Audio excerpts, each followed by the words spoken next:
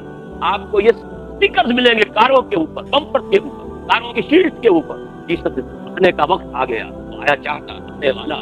حضرت مسیح علیہ السلام کے نزول کے بارے میں ہم اور عیسائی متفق، رفع سماوی کے بارے میں ہم اور عیسائی متفق۔ اختلاف صرف یہ ہے کہ ان کے نزدیک حضرت مسیح سولی پائے اور ہوئے، پھر زندہ ہوئے، اور اب ان پر پھر دوبارہ کوئی موت نہیں آئے گی۔ ہمارے نزدیک ان پر موت نہیں آئی، نہ وہ سولی چڑھائے گئے، وما قتلوہ وما صلبوہ ولکن شبہ لہم، انہیں زندہ آسمان پر اٹھایا گیا، وہ واپس آئیں گے، پھر ان پر موت بھی آئے گی، وہ شادی بھی کریں گے، اور پھر وہ دفن ہوں گے۔ وہ سارے مراحل ان پر ابھی آئیں۔ اور کسی طریقے سے مہدی کا معاملہ ہے، شیعوں کا خیال یہ ہے کہ ان کے بارے میں امام تھے وہ غائب ہو گئے، اس کے بعد سے سلسلہ ان کا منقطع ہے۔ یہ اثنا عشری شیعوں کا معاملہ، اور شیعوں کی اور دو شاخیں جو ہے، آغا خانی ان کا امام ابھی تک چلا رہا ہے، اور جو بوری ہیں ان کا معاملہ جو ہے وہ یہ ہے کہ ان کا بھی امام غائب ہو چکا ہے، ان کے ہاں داعی ہے، لیکن یہ ہے کہ ہمارے ہاں چونکہ زیادہ اثنا عشری ہیں تو وہ سمجھتے ہیں کہ ہمارا امام جو ہے مہدی وہ غائب ہو گیا تھا، چھپ گیا تھا قتل کے خوف سے، اندیشہ تھا کہ جو عباسی خلیفہ ہے وہ قتل کر دے گا، تو غار میں چھپ گئے اور وہ ابھی وہاں روح پوش۔ پہلے وہ غیبوبت صغریٰ تھی کہ اس زمانے میں کچھ لوگ ان سے رابطہ قائم کر سکتے تھے اور ان سے احکام معلوم کر لیتے تھے، یہ تقریباً 200 برس تک غالباً غیبوبت صغریٰ رہی۔ اب غیبوبت کبریٰ ہے، اب کوئی ربط اور تعلق ان کے ساتھ کسی کا نہیں ہے، وہ ہے لیکن غار کے اندر موجود ہے اور وہ ظاہر ہوں گے، یہ ان کا عقیدہ ہے ہمارا۔ لیکن ہم سمجھتے ہیں کہ جب یہ دور آخری آئے گا، فتنوں کا زمانہ آئے گا، اور مسلمانوں کے اوپر جو ہے اللہ تعالیٰ کی طرف سے سختیاں آئیں گی، عذاب آئیں گے، ان میں سے اللہ تعالیٰ مسلمان عربوں کی مدد کے لیے، ان کی قیادت کے لیے ایک شخص کو اٹھائے گا، ہوگا حضرت فاطمہ ہی کی نسل میں سے، حضرت حسن کی اولاد میں سے حسنی سید ہوگا وہیں پر مدینے کے اندر ہوگا، اور وہاں سے وہ نکل کر بھاگے گا، لیکن لوگ اس سے تلاش کر لیں گے اور پھر اس کے ہاتھ پر بیٹھ گئے، وہ جا کر چھپ جائے گا، یہ خانہ کعبہ کے اندر اس کے غلاف کے پیچھے، لیکن یہ کہ وہاں سے مسلمان جو ہے پورے تلاش کر کے ان کے ہاتھ میں کریں گے. پھر اسلامی جہاد کا آخری دور کے جہاد کا آغاز، یہ حضرت مہدی کا. اسی طریقے سے دجال کا معاملہ، اور پھر یہ ہے کہ اسی طرح نزول مسیح کا معاملہ ہے، یاجوج و ماجوج کا معاملہ ہے. یہ ساری وہ خبریں ہیں جو اس دور سے متعلق ہیں جو خلافت علی منہاج النبوہ کے عالمی غلبے اور دین حق کے عالمی غلبے سے قبل ہونے والے بات. یعنی یوں سمجھیے ہم اپنی طرف سے چلیں گے تو اب تو پہلا دور یہ کھڑا ہے ہمارے ساتھ. میں تو چونکہ ریورس آرڈر میں چلا ہوں کہ سب سے پہلے یقینی شے قیامت سے پہلے ایک وہ وقت جب کہ تمام اہل ایمان کو اللہ تعالیٰ موت کی نیند سلا دے گا اور دنیا میں سوائے اشرار کے، کفار کے، مشرکین کے کوئی نہیں. اس سے پہلے ایک دور جبکہ پورے کرۂ ارضی پر اللہ کا دین غالب ہوگا، خلافت علی منہاج النبوہ کل عالم انسانیت کے اوپر ذوفگن ہو جائے گا. اس سے پہلے کا دور ہے جو آج ہمارے سامنے، یہ دور فتن ہے. اور اس میں ضرورت ہے کہ سرما ہے میری آنکھ کا خاک مدینہ و نجف، آپ سرما بنائیے قرآن مجید کو اور احادیث نبویہ کو علی صاحب الصلاۃ والسلام، اور اس کے حوالے سے سمجھیے کہ آپ کدھر جا رہے ہیں، دنیا کدھر جا رہی ہے. اس دور کا جو سب سے بڑا فتنہ ہے اس کو اپلوڈ کیجیے، کیونکہ میں آج مہدی کے بارے میں یا یاجوج ماجوج کے بارے میں یا حضرت مسیح کے نزول کے بارے میں کچھ عرض نہیں کروں. بقیہ وقت جو میرے پاس ہے وہ مجھے صرف کرنا ہے صرف دجال کی وضاحت. ان تمام ادوار میں دور الفتن، دور الملاحم، الملحمۃ العظمیٰ، ظہور مہدی، نزول عیسیٰ، یاجوج ماجوج، ان سب میں اس پورے عرصے میں عظیم ترین فتنہ جو ہے اس کا نام قرآن کی زبان میں دجال، حدیث کی زبان میں دجال. چنانچہ پہلے تو حدیث سنیے، صحیح مسلم کی روایت ہے، عن عمران بن حسین رضی اللہ تعالی عنہ قال سمعت رسول اللہ صلی اللہ علیہ وسلم یقول ما بین خلق آدم الى قیام القیامت الى قیام الساعت امر اکبر من الدجال، رواہ مسلم. حضرت عمران ابن حسین فرماتے ہیں رضی اللہ تعالی عنہ کہ حضور کو میں نے خود سنا یہ فرمایا. جس حدیث میں یہ الفاظ آتے سمعت، میں نے خود سنا، اس میں ایک اور زور پیدا، ورنہ یہ عن رسول اللہ ہے، اس میں ایک امکان ہوتا ہے کہ حضور سے کسی اور صحابی نے سنا ہو اور ان صحابی نے انہیں بتایا، اس کا ایک امکان پیدا ہو جاتا ہے نظری. لیکن جب راوی کہے، صحابی راوی، سمعتو، میں نے خود سنا، تو گویا کہ اس میں اور تاکید کا پہلو.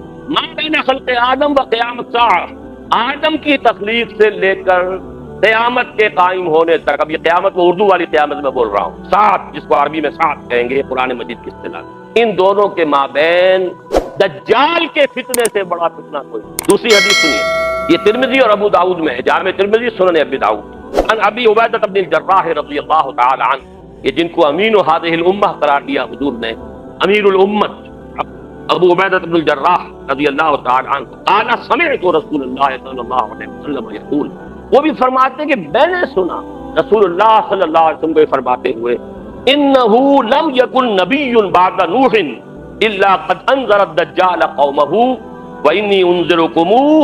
حضور نے فرمایا کہ نوح کے بعد کوئی نبی اللہ کا ایسا نہیں گزرا جس نے اپنی قوم کو، اپنی امت کو دجال کے فتنے سے خبردار نہ کیا ہو. تو اے مسلمانوں میں بھی تمہیں خبردار کر.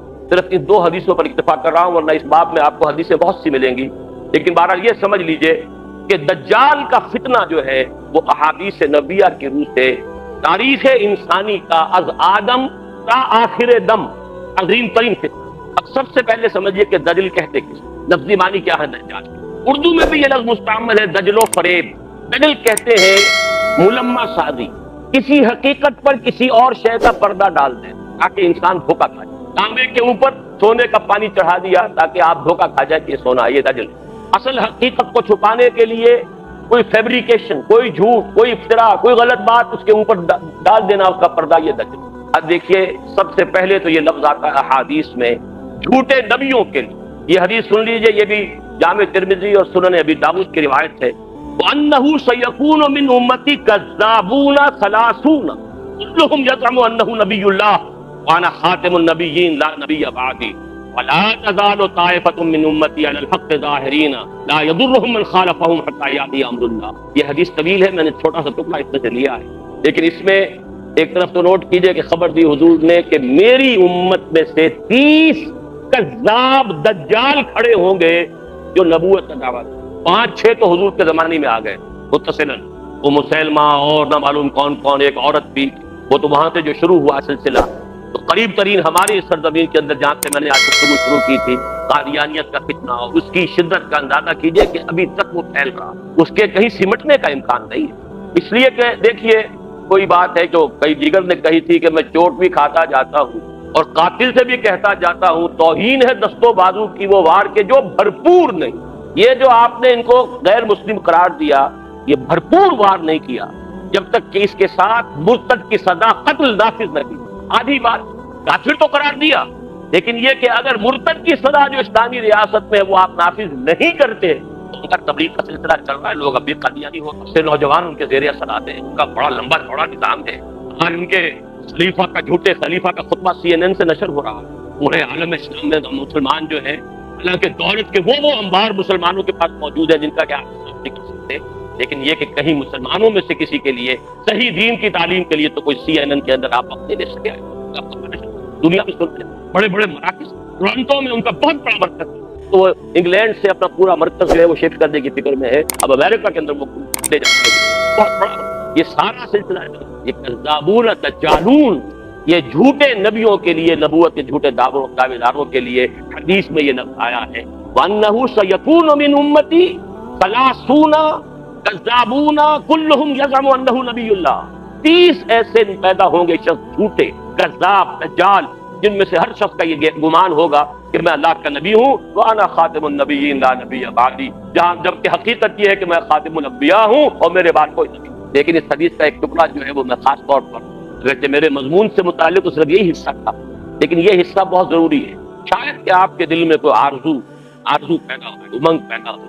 حضور نے جہاں یہ خبر دی ہے، ساتھ ہی یہ بھی خبر دی، وَلَا تَزَالُ طَائِفَةٌ مِّنْ أُمَّتِي عَلَى الْحَقِّ ظَاهِرِينَ، لیکن میری امت میں ایک گروہ ہمیشہ حق پر غالب رہے گا، حق پر قائم رہے گا، لا يضرهم من خالفهم، انہیں کوئی نقصان نہیں پہنچا سکے گا جو شخص بھی چاہے ان کی مخالفت کرے، حتی یاتی امر اللہ، یہاں تک کہ اللہ کا امر، اللہ یہ بہت بڑی خوشخبری ہے، یہ امت کبھی بھی گمراہی پر جمع نہیں ہو، ایسا کبھی نہیں ہوگا جیسے کہ عیسائیت جو ہے تثلیث پر جمع ہو، حالانکہ بہت طویل عرصے تک ایسے بھی موجود رہے حضرت عیسیٰ علیہ السلام کے ماننے والے جو خالص موحد تھے، تثلیث کے قائل نہیں تھے، لیکن یہ کہ یہ امت جس طریقے سے اب وہ جمع ہو چکے، اب کوئی عیسائیت کی ڈینومینیشن ہو، کوئی چرچ ہو، وہ پروٹیسٹنٹس ہو، وہ کوئی گریک چرچ ہو، کوئی آرتھوڈاکس چرچ ہو، پروٹیسٹنٹس ہو، کیتھولکس ہو، کوئی ہو، سب کے سب تثلیث کے اوپر سب کے سب متفق، توحید ان کے ہاتھ سے جاتی۔ حضور نے جو خبر دی ہے خوشخبری، میری امت کا معاملہ یہ نہیں ہو سکتا، کیوں نہیں ہو سکتا؟ عقلاً آخری امت ہے، ظاہر بات ہے کہ حضرت مسیح کی امت بگڑ گئی تو حق کو بیان کرنے کے لیے محمد رسول اللہ آ گئے صلی اللہ۔ اب اگر یہاں یہ حق گم ہو جائے کلیتاً، کوئی اور نبی تو آنے والا تھی، لہٰذا حضور کو بھی پروٹیکشن دی گئی، حضور کے دین کو بھی پروٹیکشن دی گئی، اور اس پروٹیکشن ہی کا ایک پہلو یہ ہے کہ میری امت میں ایک گروہ ہمیشہ حق پر قائم۔ اللہم ربنا اجعلنا منہم، اللہ تعالی ہمیں توفیق دے کہ ہم ان میں سے ہوں، یہ آرزو تو کم سے کم دل کے اندر پیدا کیجئے، یہ امنگ تو پیدا ہو جائے۔ اگرچہ مجھے معلوم ہے کہ ماحول وہ ہے جس کے بارے میں اقبال نے کہا ہے کہ آرزو اول تو پیدا ہو نہیں سکتی کہیں، اور ہو جائے تو مر جاتی ہے یا رہتی ہے خام، ماحول غذا نہیں دیتا، آکسیجن ہی نہیں ہے، 2 پتیاں تو نکلی تھی بیج میں سے لیکن مرجھا گئی، اس لیے کہ غذا نہیں تھا۔ امنگ اٹھتی ہے، جذبہ ابھرتا، اس کی آبیاری کا سامان نہیں، خارجی نہیں ہے، سارا داخلی سامان، اپنے اندر کا تیل جلانا ہوگا، باہر کا تیل نہیں ملے گا۔ اقبال نے یہی بات کہی ایک شعر کے اندر، کر اپنی رات کو داغے جگر سے نوران، کر اپنی رات کو داغے جگر سے نوران، اپنے اندر تیل جلاؤ، اپنے جگر کا تیل جلاؤ، اس سے روشنی حاصل کرو گے، ماحول سے تمہیں روشنی نہیں۔ اپنی اس آرزو کو پروان چڑھاؤ، لیکن اپنے اندرونی جذبے کے ساتھ استفادہ۔ بہرحال اس حدیث کا یہ ٹکڑا میں نے صرف اس لیے سنایا کہ یہ ایک ہمارے لیے ایک امنگ پیدا کرنے والی شے ہے کہ اللہ تعالیٰ ہمیں توفیق دے کہ ہم ان لوگوں میں سے۔ تو پہلا لفظ جو دجال آیا ہے وہ تو میں نے آپ سے عرض کیا کہ دجال جھوٹا نبی، جس کے بارے میں حضور کی خبر ہے کہ 30 پیدا ہو۔ دوسرا ایک عمومی فتنہ ہے دجال، فتنۃ الدجال، عمومی فتنہ۔ وہ کیا؟ اصل میں یہ تہذیب کہ جس میں میں اور آپ، واقعہ یہ ہے کہ ہم اس وقت غرق، کسی کے سر کے اوپر تک پانی جا چکا ہے، وہ جا چکا، کوئی گردن تک اس کے اندر، کوئی پیٹ تک ہے، کوئی گھٹنوں تک ہے، لیکن ہم میں سے کوئی اس تہذیب سے بچا ہوا۔ یہ عالمی تہذیب ہے، دجالی تہذیب، جو شروع ہوئی تھی مغرب سے تقریباً 400 سال قبل، رینائسنس، احیاء العلم، لیکن اس احیاء العلم کے نتیجہ کیا نکلا؟ مادی ترقی، ٹیکنالوجی، سائنس بڑھتی چلی، اور اس درجے بڑھتی چلی گئی کہ عروج آدم خاکی سے انجم سہمے جاتے ہیں کہ یہ ٹوٹا ہوا تارا مہ کامل نہ بن، چاند کو پاؤں تلے روند آیا انسان اور ابھی نہ معلوم کہاں کہاں کمندے ڈال رہا ہے۔ لیکن دوسری طرف آسمانی وحی والی ہدایت سے اپنی آنکھ نوٹ کر لیجیے اس بات کو اچھی طرح۔ سورہ بقرہ کا چوتھا رکوع جو ہے قرآن مجید کے فلسفے میں نہایت اہمیت تھا۔ اللہ نے انسان کو بنایا زمین کی خلافت کے لیے، وَإِذْ قَالَ رَبُّكَ لِلْمَلَائِكَةِ إِنِّي جَاعِلٌ خلافت عرضی کے لیے آدم کی تخلیق۔ دو چیزیں دی گئی آدم، ایک کا ذکر اس رکوع کے شروع میں ہے، ایک کا آخر۔ شروع میں علم الاسماء دیا گیا، علم آدم الاسماء كلها ثم عرضهم على الملائكة فقال انبئوني بأسماء إن كنتم۔ ایک علم تو آدم کو دے دیا گیا، علامہ دے دیا گیا، پہلے ماضی ہے، ماضی مطلق ہے، دے دیا گیا۔ ایک علم کے بارے میں فرمایا وہ آتا رہے گا تمہارے پاس وقتاً فوقتاً۔ فَإِمَّا يَأْتِيَنَّكُم مِّنِّي هُدًى فَمَن تَبِعَ هُدَايَ فَلَا خَوْفٌ عَلَيْهِمْ وَلَا هُمْ يَحْزَنُونَ۔ سورہ بقرہ کے چوتھے رکوع کے آخری میں ہے، یہ علم تو دے دیا تمہیں۔ ایک علم ہے علم ہدایت، وہ وقتاً وقتاً، وقفے وقفے سے، وقتاً فوقتاً آتا ہے۔ فَإِمَّا يَأْتِيَنَّكُم مِّنِّي هُدًى فَمَن تَبِعَ ہُدَايَ، تو جو میری اس ہدایت کی پیروی کرے گا فَلَا خَوْفٌ عَلَيْهِمْ وَلَا هُمْ يَحْزَنُونَ وَالَّذِينَ كَفَرُوا وَكَذَّبُوا بِآيَاتِنَا أُولَٰئِكَ أَصْحَابُ النَّارِ هُمْ فِيهَا خَالِدُونَ۔ دو چیزیں دی تھیں، علم اسماء جو آدم کو دے دیا گیا وہی ہے جو آدم کی نسل کے اندر ایک تناور درخت بن کر یہ فزیکل سائنس اور ٹیکنالوجی کی شکل اختیار کرتے ہیں۔ کو اچھی طرح سمجھ لیجئے بات، آم کی گٹھلی میں پورا آم ہوتا ہے کہ نہیں؟ سے وجود میں آیا، باہر سے تو صرف پانی گیا تھا گٹھلی کے اندر، دو پتیاں کہاں سے نکلی؟ اس کی ابتدائی غذا بھی اس گٹھلی کے اندر موجود ہے۔ بعد میں پانی جو ہے وہ مختلف منرلز لے کر اندر جاتا رہا، اوپر سے جو ہے آکسیجن ملتی رہی۔ آم کا درخت پورا کا پورا گٹھلی میں تھا، لیکن آم کی گٹھلی کو آم کا درخت بننے میں کتنے سال لگتے ہیں؟ چلیے 10 سال لگے۔ آدم کو پورا علم دے دیا گیا، اس کی ایکسفولیشن، اس کا ظہور، اس کا بروز یہ ہوا ہے ان 10,000 سالوں کے اندر۔ وہ درخت کا تناور درخت، اصلھا ثابت و فروعھا فی السماء، اس کی شاخیں آسمان سے باتیں کرتی ہیں۔ عروج آدم خاکی سے انجم سہمے جاتے ہیں کہ یہ ٹوٹا ہوا تارا مہ کامل، تسخیر کائنات جو انسان کر رہا ہے، یہ پتی اچھے سے کر رہا ہے۔ اسی لیے فرمایا گیا اللہ تعالیٰ نے تمہارے لیے پوری زمین کو جو ہے اور جو کچھ اس کے اندر ہے، نہ صرف زمین بلکہ آسمان، ان سب کو اللہ تعالیٰ نے مسخر کر دیا۔ قرآن مجید میں 2 جگہ یہ مذکور ہے۔ بہرحال ایک طرف یہ علم جو پھیلتا چلا گیا اور ابھی اور آگے جا رہا ہے اور آگے جائے گا۔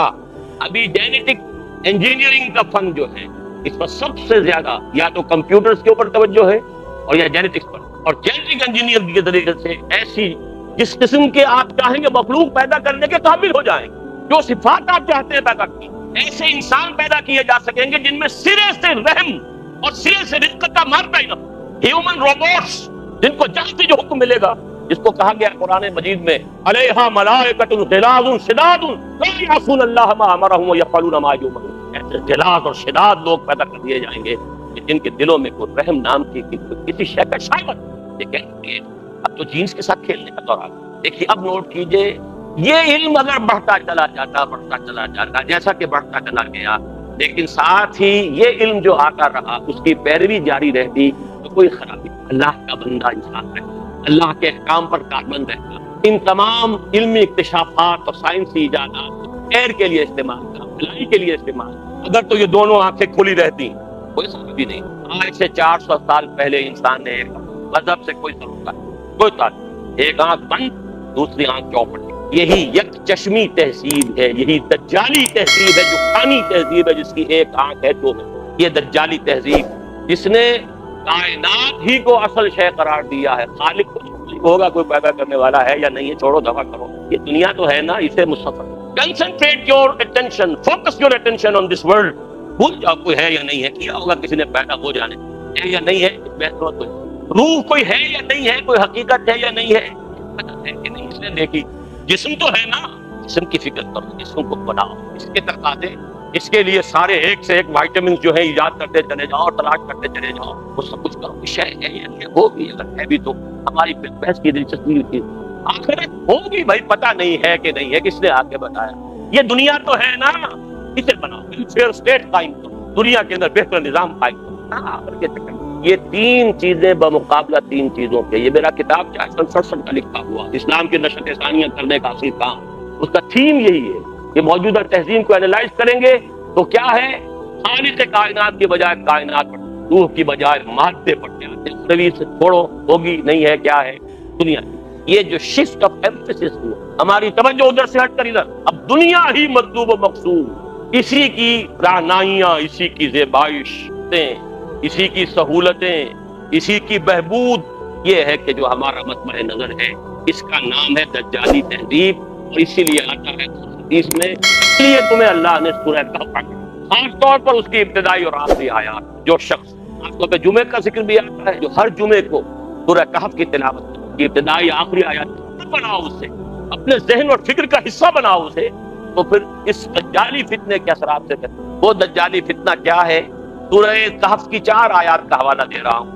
انا جعلنا ما علی الارض زینۃ لها لنبلوہم ایہم احسن عملا، ہم نے زمین پر جو کچھ ہے اسے اس کا سنگھار بنا دیا ہے، زیبائش، آرائش، آنکھیں چکا چوند ہو جاتی ہیں، نظر کو خیرہ کرتی ہے چمک تہذیب حاضر کی، یہ صناعی مگر جھوٹے رنگوں کی ریزہ کاری ہے، لیکن آدمی جو ہے اسی کا دلدار۔ لنبلوہم ایہم احسن عملا، دیکھنا چاہتے ہیں اسی عروج سے ہزار داماد کے زلف کے گراگیر بن کر رہ جاتے ہو، یا ہم سے محبت۔ دخ روشن کے آگے شمع رکھ کر وہ یہ کہتے ہیں ادھر جاتا ہے دیکھیں، یا ادھر پروانہ آتا ہے۔ یہی امتحان ہے، ہمیں چاہتے ہو یا دنیا کو چاہتے؟ انا جعلنا ما علی الارض زینۃ لها لنبلوہم ایہم احسن عملا۔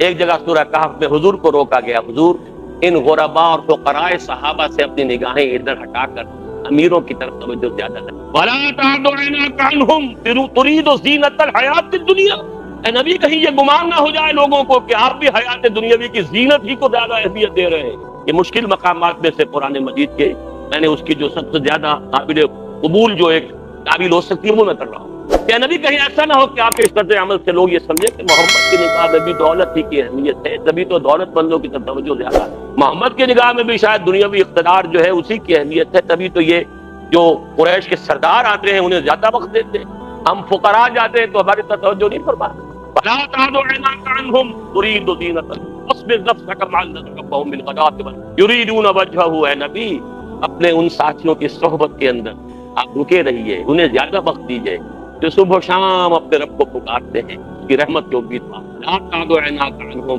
ان سے نگاہیں ہٹا کر ان دولت مندوں اور سرداروں کی طرف متوجہ نہ ہو۔ ترید زینۃ الحیات الدنیا، تیسرے مرحلے پر آتا ہے المال والبنون زینۃ الحیات الدنیا والباقیات الصالحات خیر عند ربک ثوابا وخیر۔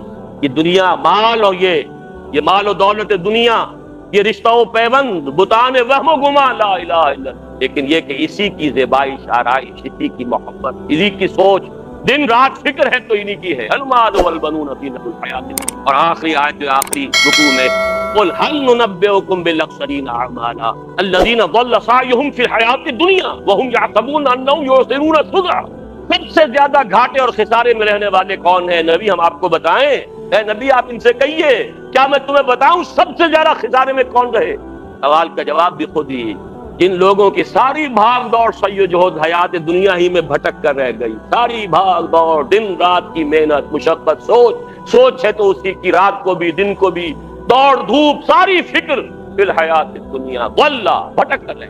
انہی توانائیوں سے آخرت کمائی جا سکتی، انہی چیزوں سے جو اللہ نے دی ہے اللہ کو راضی کیا جا سکتا، لیکن یہ ساری چیزیں کھپا دی دنیا کے اصول پہ بھٹک گئی۔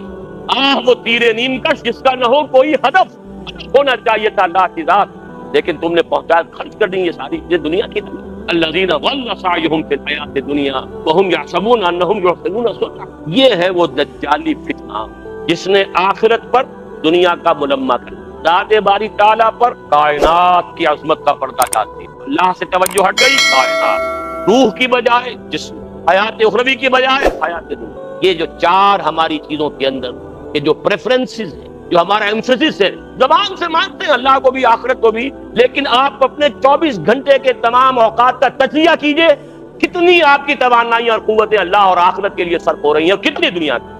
اقرا کتاب، ہر شخص اپنی کتاب خود پڑھے، اپنا حساب خود لے۔ اقرا کتاب کفا بنفسک اليوم علیک حسیبا، ہر شخص اپنا حساب خود کر سکتا ہے۔ 24 گھنٹے شمار کیجئے اس کا کتنا وقت، ٹھیک ہے، بھلے نفس کا آنے کا نفس کا بھی حق ہے، سونے کے لیے بھی وقت ہے، یہ حق ہے، لیکن پھر دیکھیے باقی جو کچھ آپ کے پاس ہے توانائی جو آپ نے لگائی ہے کچھ چیز حاصل کرنے، اس کا کتنا حصہ ہے جو اللہ اور آخرت کے لیے صرف ہو رہا ہے، اور کتنا حصہ ہے جو صرف اس دنیا کی amenities, facilities, luxuries, decoration pieces, کتنے کتنے پیسوں سے کچھ چیزیں خرید کر لاتا ہے۔ بہرحال یہ تو ہے ایک عام دجالی فتنہ۔ 1:45 تک کا وقت دے رہا ہوں اس لیے کہ شروع بھی ہم نے کیا تھا 15 منٹ لیٹ، اور مضمون آج ختم نہیں ہوگا، انشاءاللہ پھر آئندہ کبھی اس کو مکمل کروں گا۔ لیکن اب آخری بات جو بیان کرنا چاہتا ہوں وہ یہ ہے کہ احادیث نبویہ سے معلوم ہوتا ہے کہ اس عمومی دجالی تہذیب کے فتنے کے علاوہ اس پر مستثار، یہاں یہ بھی نوٹ کرا دوں کہ اس موضوع پر یہ تہذیب، دجالی تہذیب، مغربی تہذیب، عیسائیت کا عقیدہ ولدیت جو ہے اس کی اصل جڑ ہے، اس پہ اگر آپ کو بہت گہری بصیرت حاصل کرنی ہو تو مولانا مناظر حسن گیلانی رحمۃ اللہ علیہ کی ایک کتاب ہے تذکیر بسورۃ الکہف۔ اب یہ مختلف عنوانوں سے یہاں کہیں چھپ رہی ہے، میرے پاس جو نسخہ ہے وہ تو ہندوستان کا چھپا ہوا ہے، یا یہ الفرقان میں کبھی پاکستان بننے سے بہت پہلے الفرقان میں یہ مضامین چھپے تھے، لیکن اس کا بھی میرا اسپیشل جو ایک ایشو تھا وہ ابھی تک میرے پاس محفوظ ہے۔ مجھے دلچسپی اس سے ہے اپنے کالج کے زمانے سے موضوع، لیکن پھر یہ مضامین تذکیر بسورہ کہف کے نام سے حیدرآباد دکن سے کتابی شکل میں چھپے ہیں، اور میرا یہ خیال ہے کہ مباحث سورہ کہف وغیرہ کے نام سے یہ چھپ رہی ہیں چیزیں پاکستان میں بھی، لیکن میں اس وقت کسی ایک خاص نام سے کسی آپ دینی کتابوں کے جو پبلشرز ہیں ان سے جا کے پوچھیں گے تو مل جائے۔ لیکن اس کے علاوہ معین شخص ہوگا دجال، یہ معین شخص جو دجال ہوگا اس کے بارے میں بھی ایک تو بالکل متفق علیہ چیزیں ہیں۔ نمبر 1 کہ وہ شخص ہے، قطعی ہے، یقینی ہے، اس کا حلیہ بھی حضور صلی اللہ علیہ وسلم نے احادیث کے اندر بیان کیا۔ دوسری بات یہ کہ اس کے ہاتھ میں قوانین قدرت، گویا کہ تسخیر کائنات گویا کہ نقطہ عروج کو پہنچ چکی ہے، تمام اختیارات الہی تقریباً اس کے ہاتھ میں آ چکے ہیں۔ جو بڑے سے بڑے معجزے اللہ تعالیٰ نے نبیوں کو دیے ہیں وہ معجزے کر کے دکھائے گا، وہ مردہ کو زندہ کرے گا، مردہ لوگوں کی افواہوں کو لے کر آئے گا، ان کی روحوں کو، اگرچہ جھوٹی روحیں ہوں گی، وہ شیاطین جن ہوں گے جو ان کا فیس بدل کر آئیں گے، لیکن یہ کہ وہ لوگوں سے کلام کریں گے۔ یہ اسپرچولیزم جو اپنی انتہا کو پہنچا ہوا ہے یورپ میں اور مغرب میں، یہ در حقیقت اسی کا ایک مظہر ہے۔ وہ کھلے بیابان کو کہے گا جہاں بالکل جنگل جو ہے وہ صحرا تھا وہ لوگ گلزار کر دے گا، جہاں چاہے گا فاصلہ اس کے لیے بے معنی ہو، اس کی سواری وہ ہوگی کہ جس کے دونوں کانوں کے درمیان فاصلہ 80 ہاتھ کا ہو۔ یہ سارے جو آج آپ کی ٹیکنالوجی کی جو انتہا جا رہی ہے اور جدھر جا رہی ہے، اس کو سرکشت، آج سے 100 سال پہلے شاید انسان ان چیزوں کو کوئی سواری ایسی بھی ہو سکتی ہے جس کے دو کانوں کے درمیان کا فاصلہ جو ہے وہ 80 ہاتھ کا ہو۔ آپ کے یہ سارے جیٹس جو ہیں وہ کیا ہیں، ان کے رڈارز جو لگے ہوئے ہیں دونوں کان، اس کا ایک قدم اگر مدینے میں ہوگا تو دوسرا بیت المقدس میں ہوگا، اس کی آواز پوری دنیا میں سنی جا رہی ہے کہ نہیں؟ یہ ساری قدرت، ساری قوتیں، تسخیر کائنات کلیتاً ایک آدمی کو چیر کر 2 ٹکڑے کرے گا، دونوں ٹکڑوں کو علیحدہ کرے گا، اس کے درمیان چلے گا اور پھر ان دونوں کو جوڑے گا اور کھڑا کرے گا۔ احادیث میں سرجری جدھر جا رہی ہے نہیں کہ وہاں تک فریز کر کے تو یہ معاملہ اب ہو سکتا ہے، لیکن یہ کہ ابھی اگلا اور قدم کیا ہوگا، یہ چیزیں تو ہے متفق علیہ۔ البتہ کچھ معاملات کے اندر احادیث میں کچھ اختلاف پایا جاتا ہے اور یہ مشکلات الحدیث میں تھے، اور میں بھی چونکہ اس مسئلے میں اب تک بھی اسی درجے میں ابھی قطعیت کے ساتھ میں کوئی بات نہیں کہہ پا رہا، لیکن اب چونکہ گمان غالب کے درجے میں ایک رائے تک پہنچ چکا ہوں، اس لیے میں نے آج اس بات کو آپ تک پہنچانے کے لیے یہ عنوان اختیار کیا، اس لیے کہ حدیث میں جو آتی ہے تفاصیل اس سے معلوم ہوتا ہے کہ یہ دجال 2 دجل کرے گا، یا تو وہ 2 دجل کرنے والے 2 دجال علیحدہ ہیں، یا یہ دونوں دجل کرنے والا شخص ایک ہی ہے۔ بس یہ مسئلہ ہے کہ جو آج تک مجھ سے حل نہیں ہوا تھا، اب تک کہنا چاہیے آج تک نہیں، اور یہ اس میں علماء سے بھی گفتگو ہوئی ہے، اور جن لوگوں نے اس مفہوم موضوعات پر اپنا وقت لگایا ہے ان سے بھی گفتگو ہوئی ہے، تو وہ بھی اس مسئلے کو حل کرنے سے تاحال قاصر نہیں، لیکن یہ کہ اب میری رائے یہ ہے کہ یہ 2 شخص ہیں علیحدہ، واللہ عالم، لیکن ایک رائے تک میں پہنچ چکا ہوں، اس لیے وہ رائے آپ کے ساتھ، اور آپ کے ذریعے سے وہ آگے بھی پھیلے گی تو اہل علم کے ساتھ جو ہے اس معاملے کے اندر تبادلہ خیالات کی بھی نوبت آئے گی انشاءاللہ، لیکن یہ کہ اس میں یہ بات قطعی اور یقینی ہے کہ اس طرح کا ایک شخص پیدا ہوگا۔ البتہ یہ کہ آیا وہ 2 ہوں گے 2 مختلف اوقات میں، یا ایک ہی ہوگا ایک ہی وقت میں، صرف اس میں اختلاف۔ میرے نزدیک وہ 2 ہوں گے، ایک وہ شخص جو جھوٹا مسیح ہونے کا دعویٰ کرتا، المسیح الدجال، جیسے حضور نے فرمایا میری امت میں 30 دجال اٹھیں گے جو نبی کا دعویٰ کریں گے، جن میں سے 5-6 تو حضور کے اپنے زمانے میں اور آپ سے متصل کھڑے ہوئے تھے، بعد میں محمد علی باب ہو، بہاء اللہ ہو، قادیانی اور نہ معلوم کہاں کون اٹھے ہوں گے، واللہ عالم۔ بہرحال ہماری قریب کی تاریخ میں غلام احمد قادیانی اس کی نمایاں ترین مثال۔ اسی طریقے سے ایک شخص مسیح ہونے کا دعویٰ کر کے کھڑا ہوگا، یہودی ہوگا، یہ ہے اصل میں وہ شے، اور اس میں جو ان دونوں شخصیتوں کے مابین اگر کوئی ذرا سا اگر ابہام رہا ہے تو میں ایک حدیث بھی نوٹ کر کے لایا تھا، حضرت عبادہ ابن صامت رضی اللہ تعالی عنہ سے ہے، ان رسول اللہ انی حدثتکم عن الدجال حتی خشیت اللہ تعقلوا، میں نے تمہیں دجال کے بارے میں بہت سی باتیں بتائی ہیں تو مجھے یہ گمان ہوا کہ شاید تم اس سے سمجھ نہ پاؤ۔ یہ اندیشہ خود حضور صلی اللہ علیہ وسلم کو ہوا ہے اور یہ سنن ابی داؤد کی روایت ہے۔ بہرحال میں جو کچھ عرض کر رہا ہوں کہ میں اس رائے تک پہنچاؤں کہ یہ دو علیحدہ شخصیتیں ہیں۔ ایک تو یہ ہے کہ ایک مسیح الدجال کھڑا ہوگا یہ ایک دعویٰ کر کے کہ میں مسیح ہوں، کیونکہ اس کا زمانہ بالکل قریب آ چکا ہے، اس لیے میں آپ کو اس کے بارے میں خبردار ہوں۔ تاریخ میں آج سے 100 سال پہلے تصور تک نہیں کیا جا سکتا تھا کہ یہودیوں کی کوئی ریاست آئے۔ 2000 برس کے بعد ان کی باسی کڑھی میں ابال آئے۔ 1897 میں ایلڈرز آف دی زائن جمع ہوئے، انہوں نے ایک سازش تیار کی۔ پورے 20 برس بعد 1917 میں برٹن کے ذریعے سے اعلان کروا لیا، اعلان بلفور، کہ فلسطین میں یہودیوں کو آباد ہونے کا حق حاصل ہے، وہ وہاں جائیداد خرید سکتے ہیں۔ اور تقریباً 20-21 برس بعد 1948 میں اسرائیل قائم۔ 1967 میں اس اسرائیل نے عربوں کو شکست فاش دے کر اپنی حدود وسیع کی۔ اس وقت سے لے کر اب تک یا اب سے 3 سال پہلے تک کوئی مسلمان ملک، سب سے پہلے صرف غداری کی تھی مصر نے کہ صلح کر لی تھی اور تمام عربوں نے اور مسلمانوں نے بائیکاٹ کیا اس کا، لیکن یہ کہ اب سارا عالم عرب اسرائیل کے سامنے جھک۔ گلف وار کے بعد کسی عرب ملک میں کہیں ریزسٹنس کی کوئی صلاحیت کیوں لگا ہوا ہے اس کو تسلیم کرنے کی، اور وہ خود اب اسرائیل کو تسلیم بھی کر رہے ہیں اور عملاً تو کر چکے۔ اس کے ساتھ تعاون شروع ہو رہا ہے، اس کے ساتھ ٹریڈ شروع ہو رہی ہے، اس کے ساتھ سارے تعلقات شروع ہو رہے ہیں۔ رفتہ رفتہ وہ معاملہ آ گیا کہ عالم عرب اس کے قبضے میں۔ یہ بات میں تفصیل سے بیان کر چکا ہوں اپنی تقریر میں جو پچھلے جمعے کو میں نے کی ہے، جو ہمارا سالانہ اجتماع تھا لاہور میں۔ اب یہودیوں کے اندر ایک اختلاف رائے ہے، تاکہ آپ جو حالات جدھر دنیا جا رہی ہو، یہودیوں میں جو سیکولر ایلیمنٹ ہے زائنسٹ اور ان کا اعلی کار امریکہ، ان کے سامنے اسکیم یہ ہے کہ اب اسرائیل جو ہے اپنی حدیں تو سکیڑ لے، چھوٹا ملک بن جائے، لیکن تمام عرب ممالک اور اسرائیل کو ایک اقتصادی رشتے کے اندر منسلک کر دیا، صحیح اس علاقے کی ایک کامن مارکیٹ بن جائے۔ نتیجہ کیا نکلے گا؟ تیل عربوں کا، مزدور عرب، سرمایہ عربوں کا، ٹیکنالوجی ہماری، مینجمنٹ ہماری، ایڈمنسٹریشن ہماری، لہذا ملائی خود کھائیں گے، کریم خود کھائیں گے، چھاٹ لسی ان کو بھی دیتے ہیں۔ ایک بڑی اسرائیلی ریاست قائم کرنے کا فائدہ کیا ہوگا؟ جسے آپ کہتے ہیں نا بھائی تم نے عام کھانے کے پیڑ گننے ہیں، اگر تم اسرائیلی ریاست بڑی بناؤ گے تو عرب ریزنٹ کریں گے، عربوں میں رد عمل ہوگا، پوری دنیا کا مسلمان بھی چیخے گا، عرب بھی بغاوت کریں گے، وہ بھی تمہیں ماریں گے، تم انہیں مارو گے تو تمہیں بھی تو ماریں گے نا۔ انتفاضہ ہوا یا کچھ ہوا یا پی ایل او نے کیا تو یہ اسرائیلی بھی مرے گے نہیں مرے، یہاں فلسطینی مرے وہاں وہ بھی مرے، کیا فائدہ مرنے سے؟ تو گڑ دے کر مارا جا سکتا اسے خام خواہ زہر دینا۔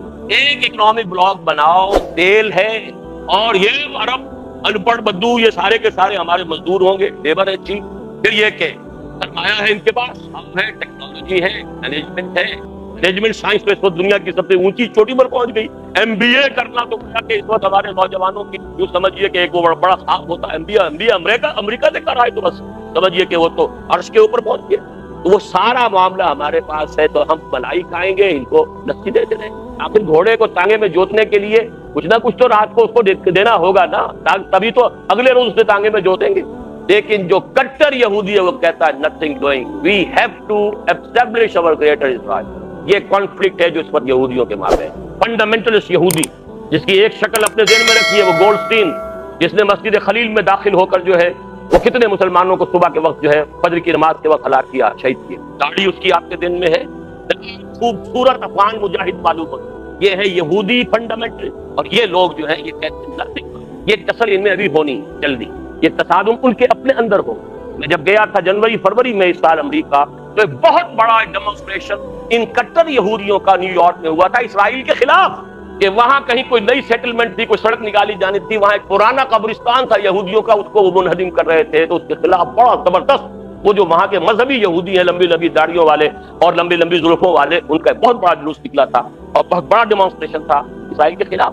تو یہ کانفلکٹ ہے، لیکن ایک چیز ان کے مابین متفق علیہ ہے، مسجد اقصی کو گرانا اور تھرڈ ٹیمپل اپنا بلڈ۔ یہ وہ کام ہے کہ جو اب مہینوں شاید یا ہفتوں کے اندر ہی ہو، اس میں اب دیر تھی۔ اسی لیے ساری پیس نیگوشیشن یروشلم کو علیحدہ رکھا، اور یروشلم کے اندر سے اب مسلمانوں کا بھی علاقہ رفتہ رفتہ ختم کیا جا رہا ہے، بلڈوز کیا جا رہا ہے، عیسائیوں کی تعداد بھی رفتہ رفتہ کم ہو رہی ہے، اور اب وہاں آپ نے سن لیا ہوگا کہ امریکن ایمبیسی جو ہے وہ شفٹ ہونے کا فیصلہ ہو چکا ہے۔ ریزنٹمنٹ کہیں اور ہو رہی ہے، ہمارے ہاں کوئی کسی کو ہوش ہی نہیں اس بات کی۔ ہمارے ہاں تو اپنی سیاست جو ہے اور اپنی سیٹیں اور اپنا وہ اس کے دعویٰ، کسی کو کوئی فکر ہی نہیں ہے کیا ہو رہا ہے۔ ہندوستان میں ڈیمونسٹریشن ہو رہے ہیں، پیپسی کولا گو بیک، ہم کہتے ہیں کم کم، ملٹی نیشنل کم، ہم تو بھوکے پڑے ہوئے، ڈالر آئے یہاں پر اور ہمارے یہ کو بندوبست کرے۔ ان میں یہ شعور ہے کہ تو آئے تو ڈالر، جب تو آئے گا تو کیا کیا فساد لے کر آئے گا۔ ہندوؤں میں یہ بات موجود ہے، ساتھ ہمارے اندر کبھی کوئی ڈیمونسٹریشن نہیں ہوا اس ملک کے اندر۔ یہ ملٹی نیشنل جو آ رہی ہے، یہ کتنی بڑی قیامت ہمارے لیے اور کتنی بڑی خباثت ہے کہ جو آ رہی ہے۔ ہم سمجھتے ہیں وہ ڈالر لے آئیں گے، ہماری جو ہے اکنامک حالت۔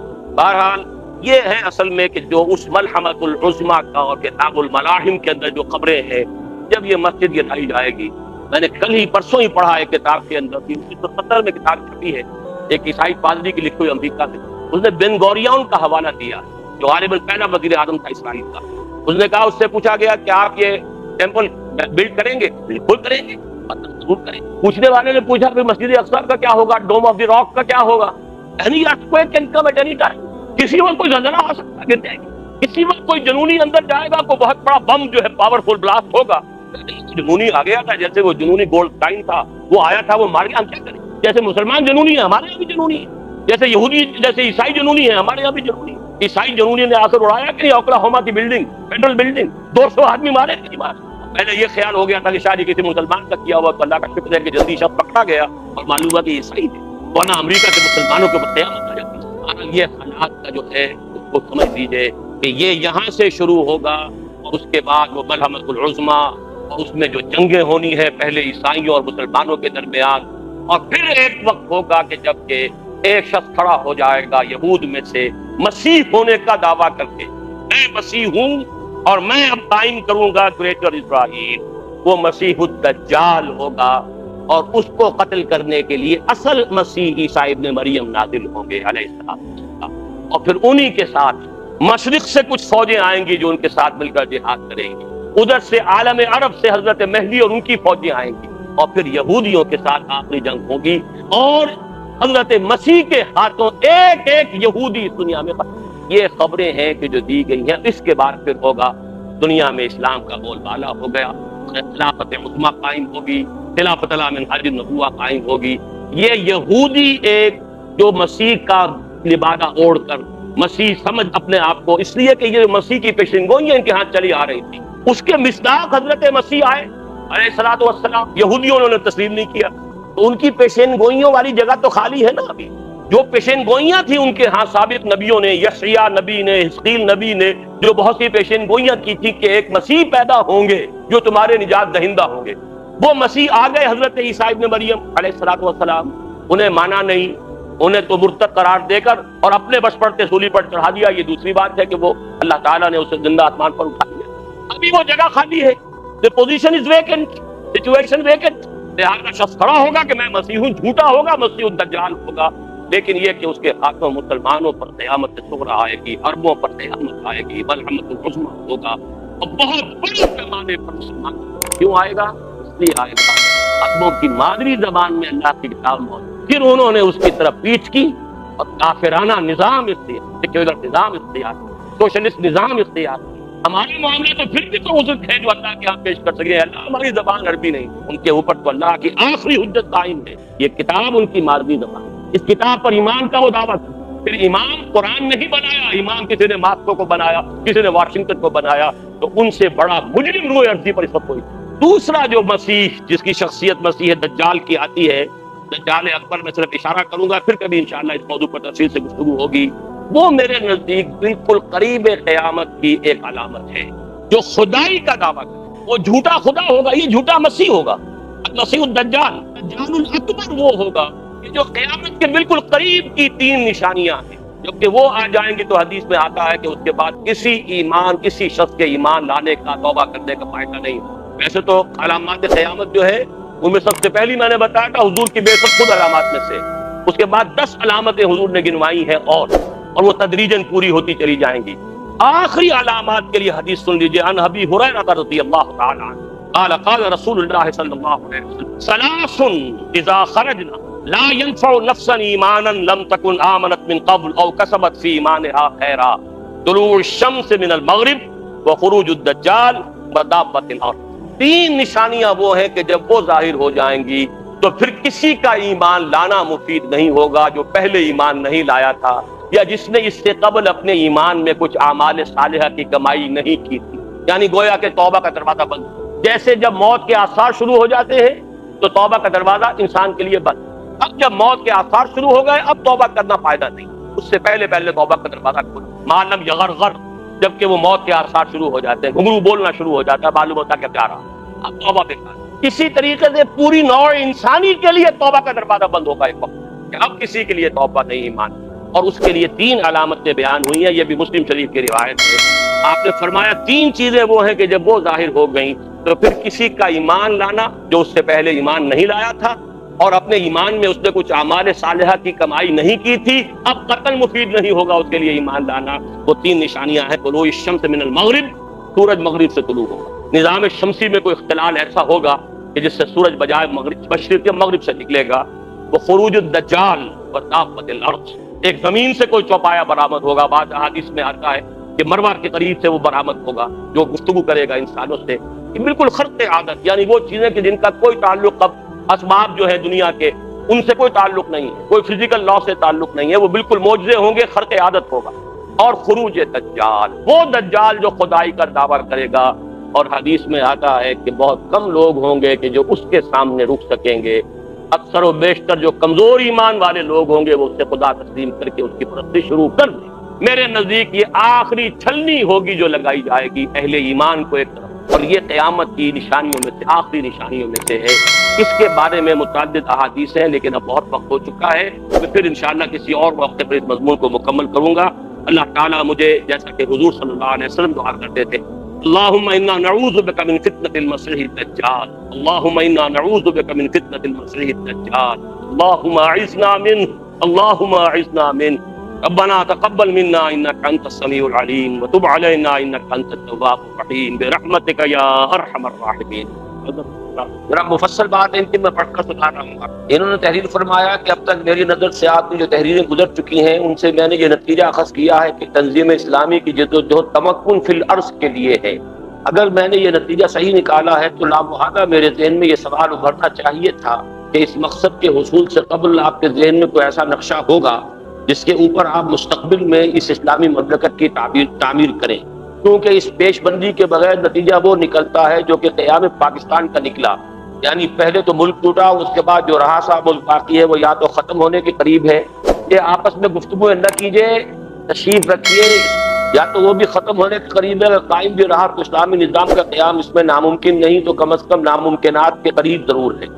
اس کے علاوہ افغانستان کے جہاد کا اگر جائزہ لیا جائے تو بھی معلوم ہوتا ہے کہ اگرچہ اس جہاد کی باغ ڈور یا تو علماء کے ہاتھ میں تھی یا کم از کم ان لوگوں کے ہاتھ میں تھی جو دین کو ہم پاکستانیوں سے بہتر سمجھتے ہیں اور اس پر عمل بھی ہم سے بہتر کر سکتے ہیں, مگر چونکہ ان کے پاس مستقبل کے اسلامی افغان ریاست کے بلو پرنٹ نہیں تھا, اس لیے وہی جہاد حصول اقتدار کی جنگ میں تبدیل ہو گیا. درجے بالا معروضات کی بنا پر میں یہ گزارش کروں گا کہ اگر مستقبل کی اسلامی ریاست کی کوئی بلو پرنٹ تیار کی گئی ہے تو عوام کو بھی اس سے آگاہ کیا جائے, اور اگر تیار نہیں کی گئی ہے تو کیا اس کو آپ ضروری سمجھتے ہیں, جو ضروری نہیں سمجھتے تو اس کا کیا جواز ہے. اس میں اصل میں کئی معمولی سے مغالطے ہیں, پہلے میں ان کی طرف اشارہ کر دوں. میری تحریروں سے جو نتیجہ نکالا ہے تمکن فی الارض اصولاً صحیح ہے, لیکن تمکن فی الارض کس کے لیے؟ اپنے لیے نہیں, دین کے لیے. اپنے لیے اقتدار یا حکومت کی طلب کرنا ہمارے نزدیک جائز نہیں, دین کو غالب کرنے کی جدوجہد کرنا یہ ہے اصل میں. ذرا باریک سا فرق ان دونوں میں ہو جاتا ہے. ظاہر بات ہے کہ جب کبھی انقلاب برپا ہوتا ہے تو جو لوگ انقلاب برپا کرتے ہیں نظام حکومت انہی کو سنبھالنا پڑتا, لیکن بڑا فرق ہے اس میں کہ آیا وہ طالب حصول اقتدار ہیں یا در حقیقت کسی نظریے اور کسی نظام کو غالب کرنا چاہتے ہیں. تو تمکن فی الارض دین کے لیے ہمیں مطلوب ہے, نمبر ایک. دوسری بات یہ ہے کہ جہاں تک ایک بلو پرنٹ کا تعلق ہے, میں یہ سمجھتا ہوں کہ اس میں قطعاً کوئی کمی نہیں ہے. پاکستان میں اسلام کا نہ آنا اس وجہ سے نہیں ہے کہ بلو پرنٹ نہیں تھا, پہلا قدم صحیح اٹھا, قرارداد مقاصد پاس, پھر تمام فرقوں کے علماء نے 22 اصول متفق علیہ دے دیے دستور کے. یہ معجزہ تھا جو ہوا ہے 50 میں، 49 میں قرارداد مقاصد کا پاس ہونا بھی معجزہ۔ 20ویں صدی عیسوی کے وسط میں 10 کروڑ لوگوں کی نمائندہ اسمبلی نے اعلان کیا کہ اللہ حاکم ہے، ہم حاکم نہیں، sovereignty belongs to him not to us۔ ہمارے پاس جو اختیارات ہیں they are a sacred trust which will be used within the limits prescribed by the real sovereign۔ اس سے بڑی بات کوئی ہو سکتی ہے؟ اگلے سال دوسرا معجزہ ہو گیا، شیعہ سنی اہل حدیث دیوبندی بریلوی جماعت اسلامی 6 کے 6 کی ٹوٹل لیڈرشپ ٹاپ کی، اس نے 22 اصول دستور کے ذریعے کے دستور بنا دیا۔ نیت نہیں تھی اصل میں، جو ہمارا پرسنل اقتدار طبقہ تھا اس کی نیت نہیں، یہ انگریز کے تربیت دادا تھے، انہی کی ذہنیتیں تھیں، ان کی انہی کی سوچ تھی، انہی کی تہذیب میں غرق تھے، انہی کی سی شکل و صورتیں تھیں، انہی کے سے شب و روز تھے، لہذا نیت نہیں تھی۔ ورنہ یہ نہیں کہ بلو پرنٹ نہیں ہے، اسلامی ریاست کے اوپر اس کے دستور پر ضخیم کتابیں موجود۔ میں خود ابھی 2 گھنٹے کی تقریر کر کے آیا ہوں لاہور میں، اسلامی ریاست کیا ہے آج کے زمانے میں، خلافت علی منہاج النبوہ کا سیاسی نظام کیا ہوگا۔ وہ میں کرنل صاحب سے عرض کروں گا کہ ضرور میری وہ تقریر جو ہے 2 گھنٹے کی سن لیں اس پر۔ افغانستان میں بھی اسلام کا نہ آنے کا سبب یہ نہیں ہے کہ بلو پرنٹ نہیں تھا، سب سے بڑا سبب یہ کہ اتحاد نہیں تھا، گروپ تھے، آپس میں لڑ رہے تھے، اس وقت بھی لڑ رہے تھے۔ اصل شے تو یہ ہے کہ خاص طور پر جب قتال کا مرحلہ آتا ہے، ایک امیر سے بیعت اگر نہیں ہوگی تو کبھی خیر برآمد نہیں ہوگا، شر برآمد ہوگا۔ اگر کشمیر میں بھی کامیابی ہو گئی، اب وہ اس سے بھی وہی شر برآمد ہوگا، وہی مختلف گروپ ہے آپس میں لڑیں گے۔ اگر بھارت وہاں سے چلا بھی جاتا ہے تو یہ سب آپس میں لڑیں گے، جس طریقے سے کہ روس کو گئے ہوئے 6 سال ہو گئے، اب جو لڑ رہے ہیں تو کس سے لڑ رہے ہیں؟ آپس میں جنگ اختلاف۔ یہ نہیں ہے کہ خاک کا نہیں ہے، اصل میں تو فساد نفسوں کا ہے، اپنے لیے اقتدار، اپنی لیڈرشپ، اپنی چودراہٹ، اپنی قیادت، یہ ہے کہ جو آڑے آ رہی ہے پاکستان میں بھی، اور یہی آڑے رہی ہے پاکستان۔ یہ ہے میری گزارش اس بندے۔ باقی اسلامی دستور پر تو میں سمجھتا ہوں، اور جہاں تک اس کا خاکے کا تعلق ہے، اتنا کام ہو چکا ہے کہ اب مزید کی ضرورت ہی نہیں۔ سیدھی سی بات یہ ہے، میں آپ سے عرض کر دوں، ایک مرحلہ ہم طے کر چکے ہیں، ایک اور طے ہو جائے، وہ جس کی کہ خوشخبری دی تھی کبھی نواز شریف نے کہ ہم یہ نفاذ شریعت ایکٹ تو ابھی نافذ کر رہے ہیں، اگرچہ اس دودھ میں بھی مینگنیاں موجود تھیں کہ سود جاری رہے گا، وہ دودھ بھی خالص نہیں تھا، بکری نے دودھ دیا، مینگنیاں بھی ڈال دی، خود وہ ایکٹ جو ہے وہ خالص نہیں تھا، لیکن توقع یہ تھی، کہا تھا کہ اس کے بعد دستور کی امینڈمنٹ آ جائے گی جس میں کہ کتاب و سنت کی ٹوٹل بالادستی آ جائے گی، وہ نہیں آئی آج تک۔ کڑوی گولی یہ ہے، ہماری دستوریہ یہ پاس کرے، اسمبلی پاس کرے کہ یہاں پہ تمام معاملات کے اوپر شریعت جو ہے وہ غالب رہے گی، یہ طے کر دیجئے اور سپریم کورٹ کو اختیار دے دیجئے، دی بال ول سٹارٹ رولنگ، خود بخود معاملہ چلنا شروع ہو جائے۔ ایک دن میں نہیں ہوگا، رفتہ رفتہ ہوگا، معاملات طے ہوتے چلے جائیں گے انشاءاللہ۔ اس میں میرا یہ خیال ہے کہ بس اسی پر اکتفا میں کروں گا اس وقت۔ دوسری بات آپ نے فرمائی ہے کہ اسلامی انقلاب کے 6 سٹیجز کی بہترین تشریح کے بعد جب ان مراحل کا انطباق موجودہ حالات پر کیا گیا ہے تو آخری سٹیج یعنی آرم کنفلکٹ کے بارے میں کچھ بات پورا مکمل نہیں کر سکتے آپ۔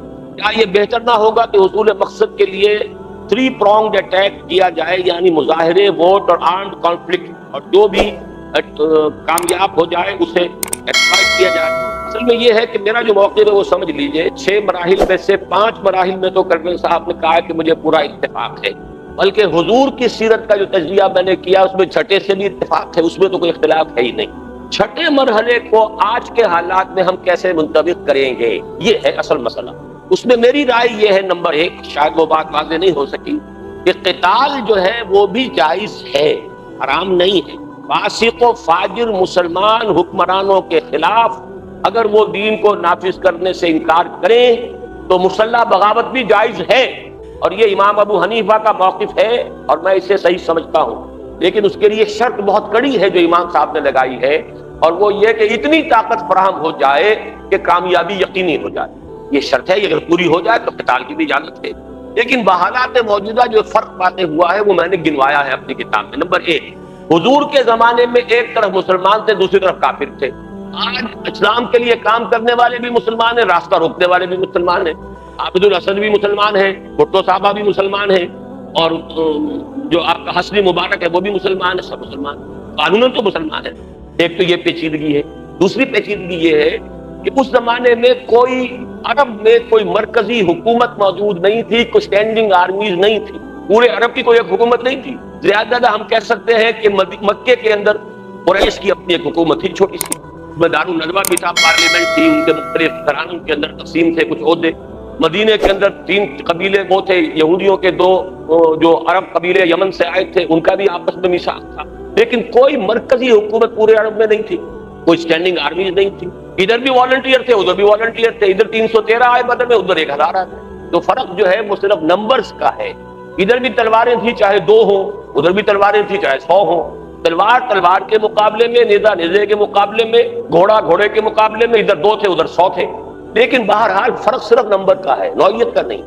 آج ہیں پوری حکومتیں، ایئر فورسز، نیوی، ملٹری، پیرا ملٹری فورسز، تو مسلح بغاوت جو ہے فیزیبل نہیں ہے، یہ فیزیبلٹی کی بات ہے، حلال حرام کی بات نہیں ہے، حلال ہے جائز ہے، لیکن آیا فیزیبل بھی ہے یا نہیں، اس کا بدل ہے۔ اس کے بدل میں 2 چیزیں آتی ہیں، یا ووٹ انتخابات کے ذریعے سے، اور یا یہ ہے کہ ایک احتجاجی تحریک چلا دیں۔ وہ میں ووٹ کو بھی حرام نہیں کہتا، اور اگر آپ کی رائے ہے کہ چلنا چاہیے تو بہت سی جماعتیں اس پر کام کر ہی رہی ہیں، وہ میں تو روک تو نہیں سکتا، نہ میں قاضی حسین احمد کو روک سکتا ہوں، نہ میں مولانا فضل الرحمان کو روک سکتا ہوں، نہ مولانا نورانی میاں کو روک سکتا ہوں، وہ تو چل رہے ہیں ادھر، لیکن میرے نزدیک ووٹ سے کام نہیں بنے گا۔ اس کی وجہ کیا ہے؟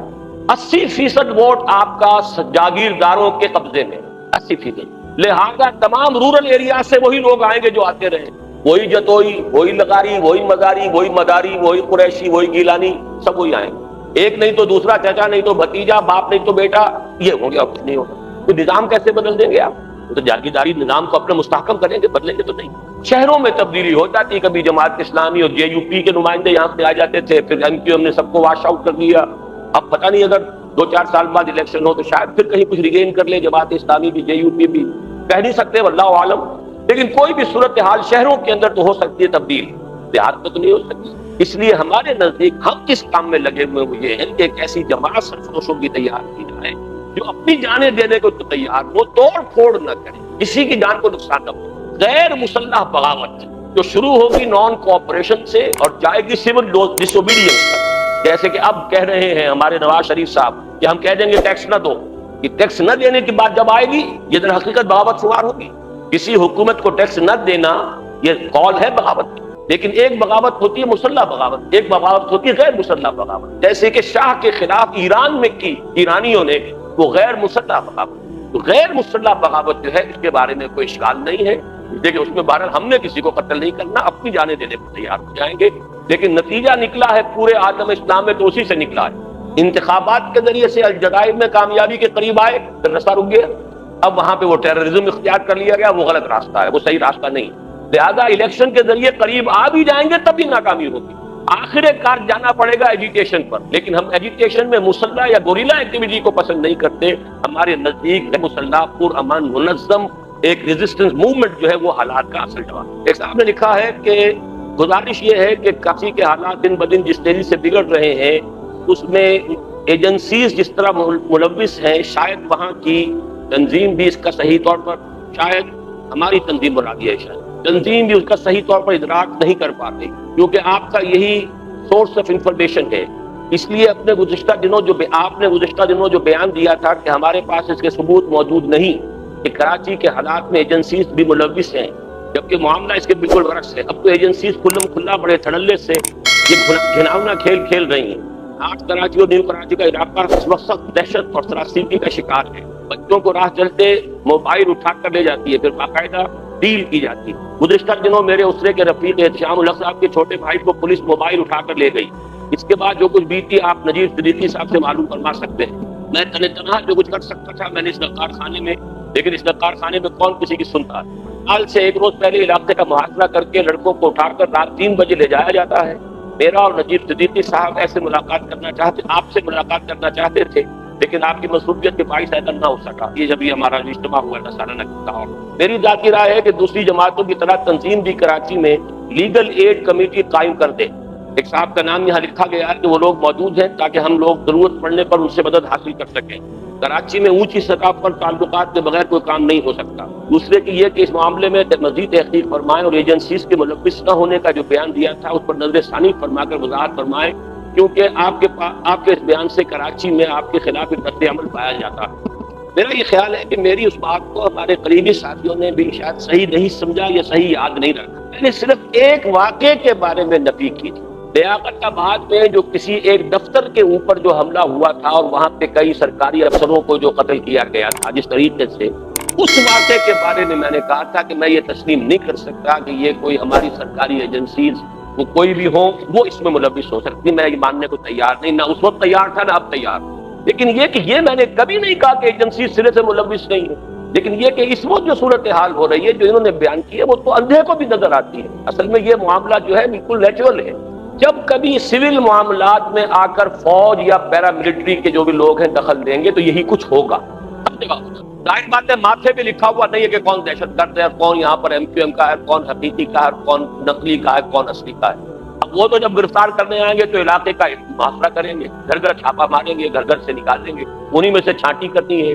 کوئی ان کے پاس مخبر ہوتے ہیں کہ وہ ان کو پھر پن پوائنٹ کر سکیں، وہ حقیقی والوں سے وہ نقلی والوں کو آئیڈینٹیفائی کرا لیتے ہیں، نقلی والوں سے حقیقی والوں کو کرا لیں گے، وہ تو ان کا کام ہے، یہ دھندا یہ ہے۔ لیکن اس کے اندر چونکہ ہمارے جو لوگ ہیں آخر جیسے ہمارے سویلین کرپٹ ہیں، تو کیا یہ لوگ جو ہیں وہ کوئی فرشتے ہیں؟ کسی گھر میں داخل ہوں گے تو کوئی قیمتی چیز نہ اٹھا لینا، آخر کیا کون سی بڑی بات ہے؟ یا یہ کہ جو کوئی شخص جو آ گئے ہیں، جو نوجوان پکڑ لیے گئے ہیں، تو نوجوانوں کو جب چھوڑنا ہے تو چھوڑنا تو ہے ہی، کوئی 1000-2000 روپیہ بھی اگر مل جائے تو کسی کو برا لگتا ہے آتا ہوا۔ یہ دھندا ہے جو اس وقت ہو رہا ہے، جس کی وجہ سے کہ شدید نفرت عوام کے اندر پیدا ہو رہی ہے۔ لیکن یہ میں سمجھتا ہوں یہ ایبسولوٹلی نیچرل، جہاں کہیں بھی ہوگا یہ ہوگا۔ فرشتے نہیں ہیں، وہ بھی انسان ہیں، اور ہمارے جو سول جس طریقے سے زندگی کرپٹ ہے ان کے اندر سارے کے سارے جو آثار ہیں رشوت کے اور جھوٹ کے اور دھوکے کے اور فریب کے، تو وہ بھی آخر ہم ہی میں سے ہیں، ہمارے بھائی بندے ہیں، ان کے منہ کو کیوں نہیں لگے گی؟ اصل مسئلہ تو یہ ہے کہ اس کا ایک کوئی سیاسی حل نکالا جائے۔ وہ تو میں ان سے مل کر آیا ہوں الطاف حسین صاحب سے، وہ بھی کھل کر بات کرنے کو تیار نہیں، اور وہی بات جو انہوں نے لکھی ہے کہ نقار خانے میں طوطی کی سزا کون سنتا ہے۔ میں تو سن 91 سے کہہ رہا ہوں کہ خدا کے لیے پاکستان میں چھوٹے صوبے بناؤ، چھوٹے صوبے بنانے سے، اور وہ پنجاب کے 5 بناؤ، سندھ کے 3 بناؤ، بلوچستان کے 2 بناؤ، 1 کروڑ کے لگ بھگ کا ایک صوبہ بناؤ، اس میں انتظامی جغرافیائی حدود کو بھی سامنے رکھو اور لسانی اور نسلی یونٹس کو بھی پیش نظر رکھو، کوئی حرج نہیں۔ زبان ہر ایک برابر ہے سوائے عربی زبان کے، سندھی زبان ہو، اردو زبان ہو، پنجابی زبان ہو، پشتو زبان ہو، سب زبانیں برابر ہیں۔ ہمارے لیے مقدس زبان اگر ہے صرف عربی ہے، وہ عربی جو ہے اس کو ہم نے اس کو جو بنایا نہیں، اپنی قومی زبان اگر بنا لیا ہوتا سرکاری زبان تو ہمارے بہت سے مسئلے حل ہو گئے ہوتے۔ بہرحال اصل مسئلہ یہ ہے کہ ہم تو اس اصل حل کی طرف لوگوں کو دعوت دیتے رہیں گے۔ اسی کے لیے صدر صاحب سے بھی جا کے ملا تھا، اسی لیے اپوزیشن لیڈر جو ہے نواز شریف صاحب سے بھی جا کر ملا ہوں، لیکن یہ کہ کوئی بھی سننے کے لیے تیار نہیں ہے۔ معلوم ہوتا ہے کہ شامت اعمال ہماری ہے جو ہمارے اوپر اب مسلط ہو۔ اب اس کے لیے دعا ہے، توبہ ہے، رجوع ہے اللہ کی طرف، وہ انفرادی سطح پر بھی توبہ ہو، اجتماعی سطح پر کوشش کی جائے کہ یہ قوم جو اپنا رخ بدل گئی، قیام پاکستان سے اصل مقصود جو تھا اس کی بجائے کسی اور طرف کو مڑ گئی، دجالی فتنے کے زیر اثر آ گئی، اور اب مسیح الدجال کے چکر میں ہے۔ آنے والا مسیح الدجال جو ہے وہ coming events cast their shadows before, اس کے بہت سے شیڈوز ہیں جو ہمارے اوپر پڑتے ہیں، کبھی کوئی چلا آ رہا ہے، کبھی کوئی چلا آ رہا ہے، کبھی رابن رافیل چلی آ رہی ہے، کبھی کوئی اور ان کا جو ہے کمانڈر ان چیف چلا آ رہا ہے، کبھی ہور صاحب چلے آ رہے ہیں، کبھی فور صاحب چلے آ رہے ہیں۔ یہ سارا جو ہو رہی ہے چلا پھر کس لیے ہو رہی ہے؟ اس پورے علاقے کو وہ بنانا چاہتے ہیں اصل میں، ایک تو یہ کہ نیوٹرلائز کرنا ہے کہ یہاں فنڈامنٹلسٹ ہیں، چاہے حکومت میں نہیں ہے، ہماری مذہبی جماعتوں کے آپس کے تفرقے کی وجہ سے اور غلط حکمت عملی کی وجہ سے حکومت پر فنڈامنٹلسٹ کا کوئی اثر نہیں، دھیلے کا اثر نہیں۔ یہاں تو یا بے نظیر ہے، اور یا بھٹو جو نواز شریف صاحب تھے وہ بھی انہوں نے صاف کہہ دیا تھا، ہاتھ اٹھا دیے تھے، میں فنڈامنٹلسٹ نہیں ہوں۔ لیکن یہ کہ لوگوں میں فنڈامنٹلزم ہے، اس کو وہ جانتے ہیں۔ ہو سکتا ہے کسی وقت ان کو سبق یاد آ جائے، کبھی انہیں صحیح منزل یاد آ جائے، کہیں یہ جمع ہو جائیں، کہیں یہ الیکشن چھوڑ کر اور کہیں دوسرے راستے کے اوپر چل پڑے، تو بہرحال انہیں اپنا سا بندوبست کرنا ہے۔ وہ مکروا ومکر اللہ واللہ خیر الماکرین، وہ اپنی سی تدبیر کریں گے، اللہ کی اپنی تدبیر ہے۔ ہمیں اپنا جو بھی کچھ ہے حصہ ڈالنا ہے اس تدبیر میں کہ جو یہاں اللہ کا دین، اللہ کے نظام کو قائم کرنے کے لیے ہو۔ مسز ابرار یہ خواتین کی طرف سے ہے۔ قرآن پاک میں حرام مہینوں کا جو ذکر موجود ہے، کیا اس کی اپنی کوئی افادیت ہے یا نہیں، یا یہ تخصیص اسی دور کے لیے تھی؟ یہ فقہی سوالات ہیں، اس سے مجھے درس کیا ہے کہ میں میری بات کروں۔ آپ نے اسی درس میں یہ حدیث سنائی جس کا ایک حصہ یہ ہے کہ نبی کی امت میں ایک جماعت ہمیشہ حق پر رہے گی، لیکن ہوتا یہ کہ انسان جس جماعت میں ہوتا ہے اسی کو حق پر سمجھتا ہے۔ صحیح حق کو تلاش کرنے کے سلسلے میں آپ کیا رہنمائی کریں گے؟ انسان جس جماعت کو حق سمجھے اس میں رہے، کام کرے، لیکن آنکھیں کھلی رکھے، کان کھلے رکھے، دماغ کو کام کرنے دے، جو بہتر جماعت نظر آئے فیصلہ کرے کہ مجھے اس میں شامل ہو جائے۔ آج کا دن بھی فارغ نہ ہو، آج جو جماعت آپ کو صحیح معلوم ہو رہی ہے اس میں شامل ہو، کام کریں۔ البتہ یہ کہ عصبیت پیدا نہ ہونے دیں، اپنی آنکھوں پر، کانوں پر، دماغ پر پردے نہ ڈالیں، پٹیاں نہ باندھیں، دیکھتے رہیں، غور و فکر کرتے رہیں، بہتر نظر آئے ہے جستجو کے خوب سے ہے خوب تر کہاں، جہاں بہتر جماعت نظر آئے اس کے اندر چلے جائیں۔ اس لیے کوئی جماعت نبی کی جماعت نہیں ہے کہ اس کو چھوڑ دیں گے تو آپ اسلام سے نکل گئے۔ ساری جماعتیں مسلمانوں کی ہیں، اس میں داخل ہونا بھی، ان میں سے نکلنا بھی، اس کا پورا اختیار آپ کو حاصل ہے۔ یہ تو سب خواتین کی طرف سے آپ اس پر لے لیے۔ پڑھینا شاہد، اللہ آپ کی عمر دراز کرے، آپ کی ان تمام کوششوں کو قبول کرے جو آپ نے دین کو، یہ فہم کو عام کرنے کے لیے کی ہیں۔ میرا یہ سوال ہے کہ ایسے لوگ جن کے دل میں خواہش پیدا ہوئی ہے کہ وہ بھی جماعت کی تاریکیوں سے، جہالت کی تاریکیوں سے نکل کر ایمان کی روشنی میں اپنے دل میں، اپنے گھر میں منور کریں، لیکن اپنے آپ کو اس کا اہل نہ پاتے، وہ کیا کریں؟ نفس کو جو اس بگھی کی طرح ہے جس کے دو گھوڑے ہیں، ایک پرواز کرنا چاہتا ہے، دوسرا زمین سے لپٹ جانا چاہتا ہے، کس طرح قابو کریں؟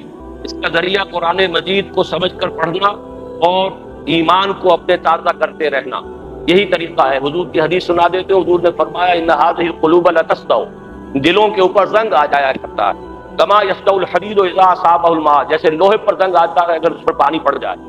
تو صحابہ نے سوال کیا فما جلاؤها یا رسول اللہ، حضور پھر اس کی جلا کیا ہے، سیکل کیا ہے، پالش کیا ہے؟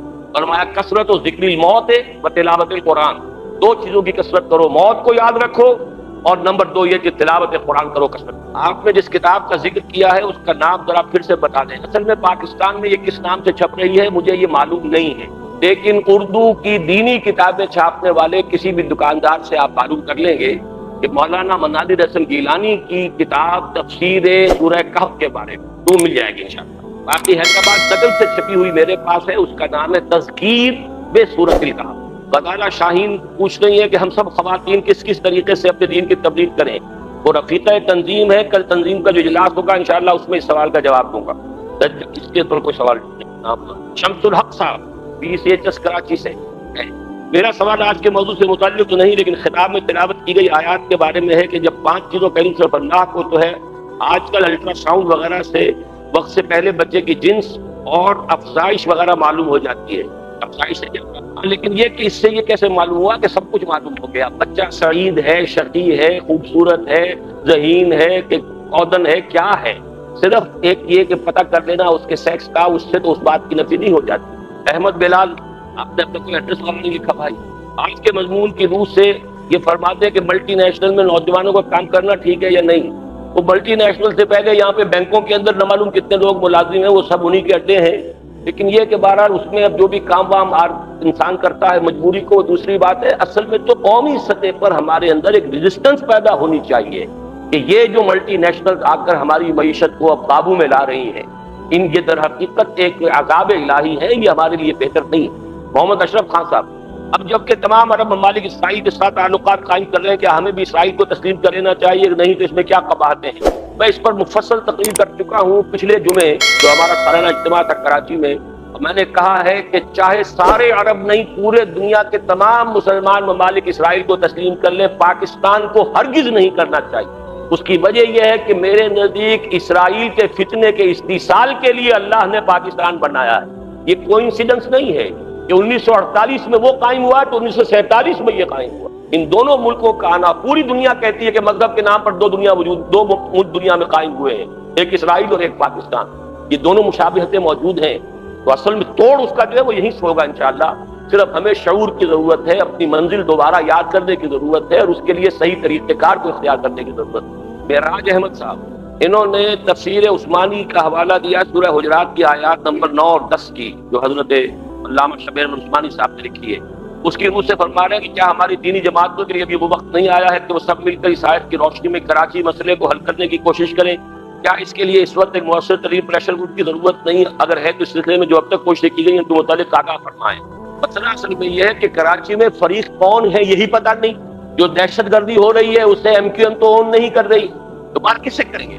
باقی جہاں تک یہ ہے کہ یہاں پر بہرحال یہاں کے کچھ لوگوں کے ایک مسلمہ قائد کی حیثیت اس کو حاصل ہے، الطاف حسین، میں تو اسی لیے اس کے پاس بھی ملنے کے لیے گیا، اس کو میں نے بات سمجھائی، خدا کے لیے کلیئر بات کرو۔ میں نے 3 نقطے اس سے کہے کہ ایک تو یہ کہ اسلام کے حوالے سے بات کرو، یہ پاکستان کی اصل منزل، یہ سارے سمپٹمز ہیں، اصل مرض ہمارا کیا ہے، کیوں یہ قوم قومیتوں میں بٹ گئی، کیوں ناانصافیاں ہو گئی، کیوں یہ سارے فسادات ہوئے ہیں، یہ تو وہ نفاق باہمی ہے جو ہم پر سزا کے طور پر اللہ نے مسلط کی ہے کہ ہم نے اللہ سے وعدہ کیا تھا پاکستان کا مطلب کیا، لا الہ الا اللہ، ہم اس وعدے سے پھر گئے۔ نمبر 2، پورے پاکستان کی بات کرو، اس کے حوالے سے جیسا کہ میں نے کہا ایک پیکج ڈیل کی حیثیت سے تمام جو صوبے ہیں ان کو تقسیم کیا جائے، چھوٹے جو یونٹس بنائے جائیں، ایڈمنسٹریٹو یونٹس بنائے جائیں، اس سے خود بخود اس کے بائی پروڈکٹ کی حیثیت سے یہاں کا مسئلہ بھی حل ہو جائے گا کہ ایک صوبہ کم سے کم ایسا ہو جس میں نئے سندھیوں کو یہ محسوس ہو کہ یہاں کے سیاسی اختیارات ہمارے ہاتھ میں۔ جب تک یہ نہیں ہوگا مسئلہ حل نہیں ہوگا۔ اب کوشش تو اپنی سی کر رہے ہیں۔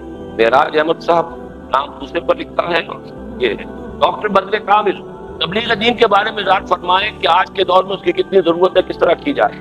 بہرحال ڈاکٹر صاحب کیسا سوال کر رہے ہیں، تبلیغ دین کی ضرورت نہیں، ہمارا فرض امتی ہونے کی حیثیت سے بلغوا انی ولو آیۃ، یہ صرف علماء کا کام نہیں ہے، مولویوں کا کام نہیں ہے، ہر امتی کا فرض۔ لیکن اس فرض کو ادا کرنے کے لیے ضروری ہے پہلے دین کا علم خود حاصل کریں۔ اب مجھے نہیں معلوم آپ کون سے ڈاکٹر ہیں، کون سی ڈاکٹری آپ نے کی ہے، پی ایچ ڈی کی ہے، MBBS کیا ہے، کیا کیا ہے، لیکن یہ بتائیے کہ عربی کتنی سیکھی، قرآن کتنا سمجھا۔ ہم نے اس کے لیے 1 ایئر کورس شروع کیے ہیں کہ جن لوگوں کی زندگیوں میں غفلت کی وجہ سے یہ کمی رہ گئی ہے وہ کوتاہی کو پورا کریں۔ اب آئیں 1 سال کے لیے بیٹھ جائیں، اپنی پریکٹس بند کریں۔ آئے ہیں لوگ امریکہ سے چل کر آئے، اپنے کاروبار بند کر کے آئے، اپنی ملازمتیں چھوڑ کر آئے۔ اس مرتبہ 6 مرد 3 خواتین امریکہ سے ہمارے 1 ایئر کورس میں لاہور آئے۔ اب یہ کام کرنے کے لیے تو یہ وقت لگانا پڑے گا۔ دین کی تبلیغ تو ضروری نہیں، فرض ہے، فرض عین ہے، ورنہ پوری دنیا ہمارے خلاف اللہ کی عدالت میں استغاثہ دائر کرے گی۔ اے اللہ تیرے دین کے ٹھیکیدار یہ بنے پھرتے تھے اور یہ خزانے کے سانپ بن کر بیٹھے رہے ہیں، نہ انہوں نے اس ہدایت سے خود فائدہ اٹھایا نہ ہمیں اٹھانے۔ نیم نون اقبال صاحب، جیسا کہ آپ کے علم میں ہے، فری میسنری، ایلومینائٹس، زائنسٹ، آن زندگی اس طرح کی دوسری کتابوں، تو کیوں آپ ان کتابوں کا ترجمہ یا ان کی سرگرمیوں وغیرہ کی اشاعت و تشہیر وغیرہ کا انتظام نہیں فرماتے، جبکہ آپ کے پاس مسائل ہیں؟ اور کیوں روٹری کلب اور لائن کلب وغیرہ کی سرگرمیوں کے بارے میں آگاہ نہیں کرتے تاکہ یہود و ہنود کا اصل چہرہ سامنے آ سکے؟ دیکھیے ان کتابوں کی اشاعت اور بہت ضخیم کتابیں ہیں، نہ تو میرے پاس اتنے وسائل ہیں، آپ کو مغالطہ ہے کچھ شاید، میں اس کو اس مثبت کام میں لگا رہا ہوں، یہ جو قرآن مجید کا پھیلانا اور اصل دعوت ہے۔ باقی یہ کہ جس کا لب لباب ہے وہ میں بیان کر رہا ہوں، پہنچا رہا ہوں۔ ان کتابوں کو وہ کوئی آسمانی کتابیں تو نہیں ہے، لب لباب ہے کہ یہ آرڈر آف دی الومینائٹس جو ہے 1776 میں قائم ہوا۔ میری پوری تقریر جمعے کی پچھلے جمعے کی سنیے، اس سے پچھلے جمعے کو میں نے تقریر کی ہے، اور نئی بات جو میں نے 13 تاریخ کے جمعے میں کہی ہے، تفصیل سے کہی ہے کہ اب امریکہ میں یہودیوں کے خلاف عیسائیوں میں شدید رد عمل پیدا ہو چکا ہے۔ Western states of United States of America and southern states, اس میں شدید رد عمل، اور وہ کہتے ہیں کہ ہماری جو فیڈرل گورنمنٹ ہے، federal government of the United States of America, it's a Zionist occupational government, یہ الفاظ جو کہے جا رہے ہیں، سول وار از کمنگ، اس کے نعرے لگ رہے ہیں، ہتھیار جمع ہو رہے ہیں، بیسیوں ملیشیاز بن چکی ہیں جو بہت مسلح ہیں، جن کا ٹارگٹ نمبر 1 جو ہے وہ یہودی ہے، نمبر 2 مسلمان، وہ بھی ہے اس میں، اس دھن کے اندر گندم بھی پسے گی، دھن بھی پسے گا، گندم کے ساتھ دھن بھی پسے گا، یہ سب کچھ ہونا ہے۔ لہٰذا یہ سمجھ لیجئے کہ اس کی تو ساری جو ہے میں اطلاعات لوگوں کو دے رہا ہوں، اس میں کوئی کمی میری طرف سے نہیں، یہ کچھ پڑھنے میں نہیں آ رہا۔ شاملات میں سے احمد تو ہے، منظور احمد ہے، کیا ہے اس کو جنابی منظور ہے؟ آپ کا درس تو بہت مدلل تھا، لیکن میرے ذہن میں ایک سوال ہے، اس کا جواب دے کے ممنون فرمائیں۔ جو 3 نشانیاں آپ نے فرمائی ہے وہ سب کی سب ایک دم وقوع پذیر ہوں گی یا وقفے ساتھ؟ یہ آخری بات تھی، میں نے اس کو نہیں بلکہ میں نے سمیٹ لیا تھا کہ پھر کسی موقع پر ایک دوسری حدیث بھی میں نوٹ کر کے لایا تھا، اس سے یہ معلوم ہوتا ہے کہ دجال کا ظہور پہلے ہوگا اور اس کے بعد کی 2 نشانیاں دابۃ الارض کا خروج اور سورج کا مغرب سے نکلنا، یہ آخری ہوں گی۔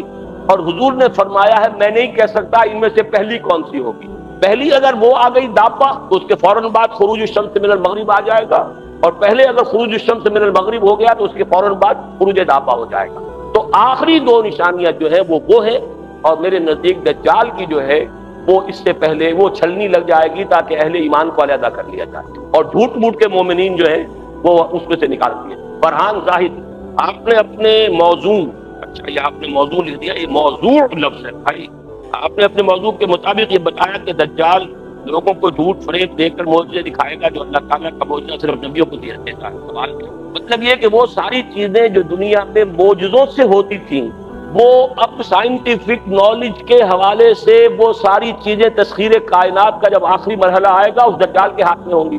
آرٹیفیشل بارشیں برسا دیتے ہیں کہ نہیں، صحراؤں کے اندر گل و گلزار ہو گیا یا نہیں؟ کبھی ابو ظبی گئے ہیں؟ ابو ظبی میں ذرا دیکھیے ایئرپورٹ سے لے کر اور ابو ظبی شہر تک معلوم ہوتا ہے کہ آپ پتہ نہیں کہ خطہ کشمیر کے اندر سفر کر رہے ہیں، حالانکہ ذرا ٹیلے کے اوپر چڑھیں تو دور تک لاکھوں تک صحرا نظر آتا ہے، لیکن یہ کہ دونوں طرف ایسا گل و گلزار ہے کہ معلوم ہوتا ہے شاید کشمیر میں بھی کوئی وادی جو ہے اتنی خوبصورت نہ ہو۔ اور یہ کہ یتطاولون فی البنیان، اونچی اونچی عمارتیں بنانے میں ایک دوسرے سے مقابلہ کریں گے، وہ دبئی کا اور ابو ظبی کا مقابلہ ہو رہا ہے، وہاں جا کے دیکھیے۔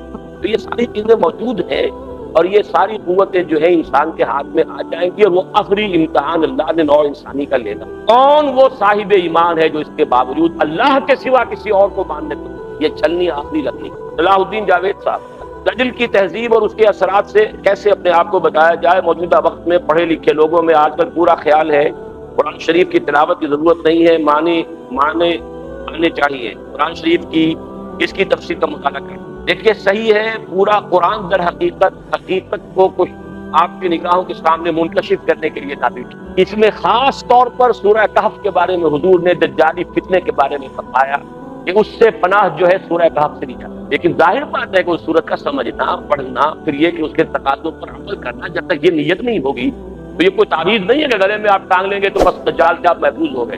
قرآن تو اترا اس لیے کہ آپ سے پوچھیں، باقی رہ گیا یہ کون سی تفسیر پڑھنی چاہیے، تو میں آپ کو صاف بتاتا ہوں کوئی تفسیر کافی نہیں ہے قرآن مجید کو۔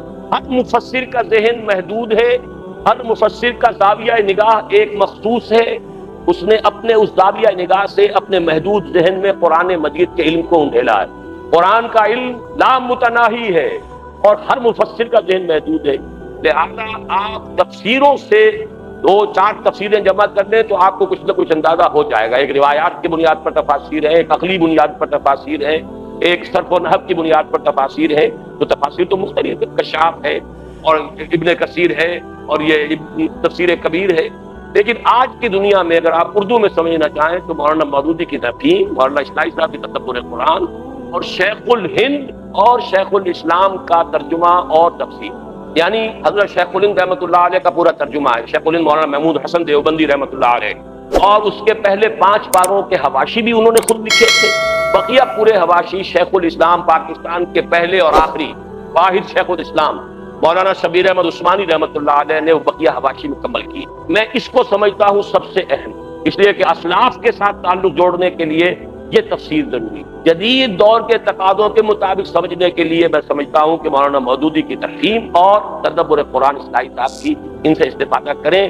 اصل جو ہے زور وہ یہ ہے میرا کہ آپ عربی سیکھیں، اپنی آنکھوں سے پڑھیں، ورنہ کم سے کم 3-4 تفسیریں سامنے۔ اقبال احمد خان صاحب نہیں ہے، سہیل احمد انصاری صاحب، آپ نے جو وفاق کی تجویز پیش کی ہے اور اس کے عملی طور پر کیا کیا ثمرات سامنے آئے ہیں، تجویز بھی بہت سے حضرات کے علم میں نہیں ہوگی۔ میں نے یہ تقریر کی تھی اپنے دورہ امریکہ پہ جانے سے پہلے، اس کے کیسٹس یہاں موجود ہوں گے، جو حضرات لینا چاہیں لے لیں، اچھا اس کا تذکرہ ہو گیا ہے۔ میں نے جائزہ لیا تھا کہ ہماری دینی جماعت حلقے کس طرح بٹے ہوئے ہیں، کون سے مختلف مکاتب فکر ہیں، لیکن ہر مکتب فکر بھی پھر تقسیم ہوا ہوا ہے۔ اب بریلوی مکتب فکر ہے تو جے یو پی فلاں ہے، جے یو پی فلاں ہے، دیوبندی مکتب فکر ہے، جے یو آئی فلاں ہے، جے یو آئی فلاں ہے۔ اسی طریقے سے ایک تحریکی انداز میں جو ابوالکلام نے کام شروع کیا تھا، پھر مولانا مودودی لے کر چلے، تو جماعت اسلامی ان سے ہم علیحدہ ہوئے تھے، تنظیم اسلامی ہم نے قائم کی، اب نعیم صدیقی صاحب علیحدہ ہوئے، تحریک اسلامی انہوں نے قائم کی ہے۔ تو ان کی بہرحال یہ کہ سوچ کے اندر بہت کچھ چیزیں مشترک ہیں، یہ 3 اپنا وفاق بنا لیں۔ اسی لیے میں نے ویلکم کیا ہے ابھی تو مولانا نیازی اور مولانا نورانی صاحب جو ہیں وہ ایک سٹیج پر جمع ہوئے ہیں، اچھا ہے، 2 دھاگے تو مل کر بٹنا شروع ہو جائیں ایک دوسرے کے ساتھ۔ پھر یہ کہ یہ جے یو پی جے یو آئی ایک زمانے میں جمع ہوئے تھے، فضل الرحمان صاحب نورانی میاں، بہرحال یہ حنفی لوگ ہیں، دونوں کے دونوں، بریلوی بھی دیوبندی بھی، اگر یہ جگہ جمع ہو سکتے ہیں تو جس طرح بھی ہو بٹنا شروع کیا جائے، ایک رسا بنانے کی کوشش کی جائے۔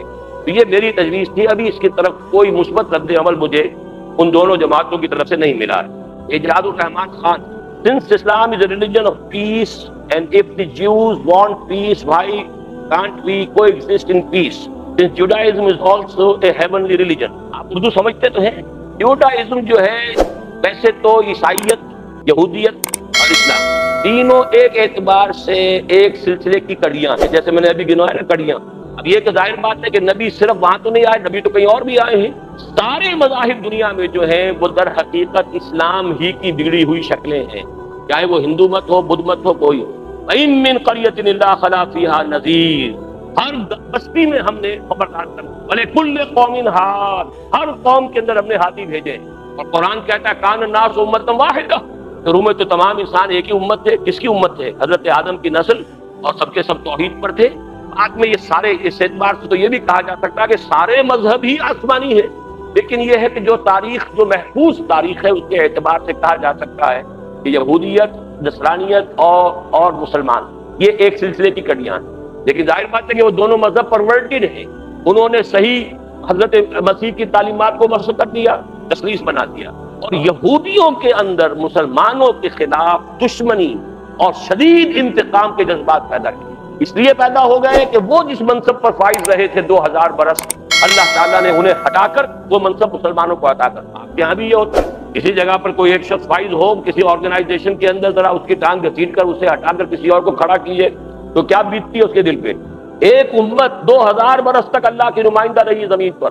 یا بنی اسرائیل اذکروا نعمتی التی انعمت علیکم انی فضلتکم علی العالمین، اور وہی امت ہے ضربت علیہم الذلۃ والمسکنۃ وباءوا بغضب من اللہ. یہی وجہ قرآن نے کہا لتجدن اشد الناس عداوۃ للذین آمنوا اليہود والذین اشرکوا. سورہ مائدہ کیا ہے؟ بدترین دشمن تم پاؤ گے یہودی. اس اعتبار سے معاملہ جو ہے حقائق کو سامنے دیکھنا چاہیے، اور صرف یہ کہ اپنے دل کی آرزویں سامنے نہیں رکھتے. تب ان یہودیوں کے بارے میں فرمایا قرآن نے کئی جگہ پر یعرفونہ کما یعرفون ابناءہم. حضور کے زمانے کے یہودی علماء حضور کو ایسے پہچانتے تھے جیسے اپنے بچوں کو، اپنے بیٹوں کو پہچانتے. مان کر نہیں دیا انہوں نے، اور دشمنی میں مشرکین مکہ سے بھی بڑھ گئے. اب بھی جو کچھ ہونا ہے وہ ہم نے نہیں کرنا. ایک مغالطہ ہے جو آپ کے ذہن میں آ رہا ہے، یہ تو اصل میں حضرت مسیح کے ہاتھوں ان کا خاتمہ ہوتا ہے، اور وہ اللہ تعالیٰ کا ایک قانون ہے. اللہ جس قوم کی طرف کسی رسول کو بھیجتا تھا، کہہ رہا ہوں اب تو سلسلہ بند ہو چکا نا، بھیجتا تھا، وہ قوم اگر من حیث المجموع رسول کو رد کر دیتی تھی تو قوم ہلاک کر دی جاتی. قوم نوح ہلاک ہوئی کہ نہیں؟ قوم ہود ہلاک ہوئی کہ نہیں؟ قوم صالح ہلاک ہوئی کہ نہیں؟ قوم شعیب ہلاک ہوئی کہ نہیں؟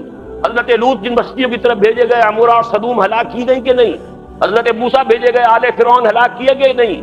لیکن بنی اسرائیل کی طرف رسول حضرت مسیح بھیجے گئے، رسولاً الی بنی اسرائیل، اور بنی اسرائیل نے انہیں رد کر دیا، سولی پر چڑھا دیا آپس پر. ان کی سزا ہے، وہ سزا صرف فرق یہ ہے کہ پہلے تو اسی سلسلے میں ہو جاتی تھی. حضرت نوح کی زندگی ہی میں وہ سزا ہو گئی. حضرت نوح کے سامنے ان کا اپنا بیٹا بھی غرق ہو گیا ان کافروں کے ساتھ. حضرت ہود کی نگاہوں کے سامنے قوم عاد ہلاک ہو گئی. یہاں یہ ہوا ہے کہ اللہ تعالیٰ نے اس مسئلے کو ذرا روک لیا ہے، سسپینڈ کیا ہے، ایگزیکیوشن جو ہے ڈیفر کی ہے، حضرت مسیح کو اٹھا لیا ہے، اور یہودیوں کی رسی جو ہے ذرا ڈھیلی چھوڑ دی ہے. اب یہودیوں کی ہلاکت حضرت مسیح ہی کے ہاتھوں ہوگی، انہی کے ذریعے سے ہوگی. وہی تھے رسول جو ان کی طرف مبعوث کیے گئے تھے. اسی لیے رفع مسیح اور نزول مسیح میرے نزدیک قرآن مجید کے فلسفے کی روح سے ثابت. تمام رسول جو قوم کی طرف بھیجے گئے اور قوموں نے اگر انہیں رد کر دیا تو وہ ہلاک کر دی گئیں. ایکسیپشن یہود کی ہے اب تک، اور یہ یہود بھی ہلاک کیے جائیں گے، اور حضرت مسیح ہی خود آئیں گے بنفس نفیس. احادیث میں آتا ہے جہاں تک حضرت مسیح علیہ السلام کی نگاہ جائے گی یہودی پگھل جائیں گے. بات ہوتا ہے کوئی لیزر کوئی نہیں آئے گا، یہودیوں کو مارنے والے میں اور آپ کہاں سے ہو جائیں گے؟ ہمارے پاس ہے کیا؟ آپ 1 2 4 6 بم بنا کے بیٹھے ہوئے ہیں، ان کے پاس سینکڑوں بم رکھے ہوئے ہیں. خریدیں گے مارنے کے لیے تو حضرت مسیح آئیں گے، حضرت مسیح ہی کے ذریعے سے مریں گے.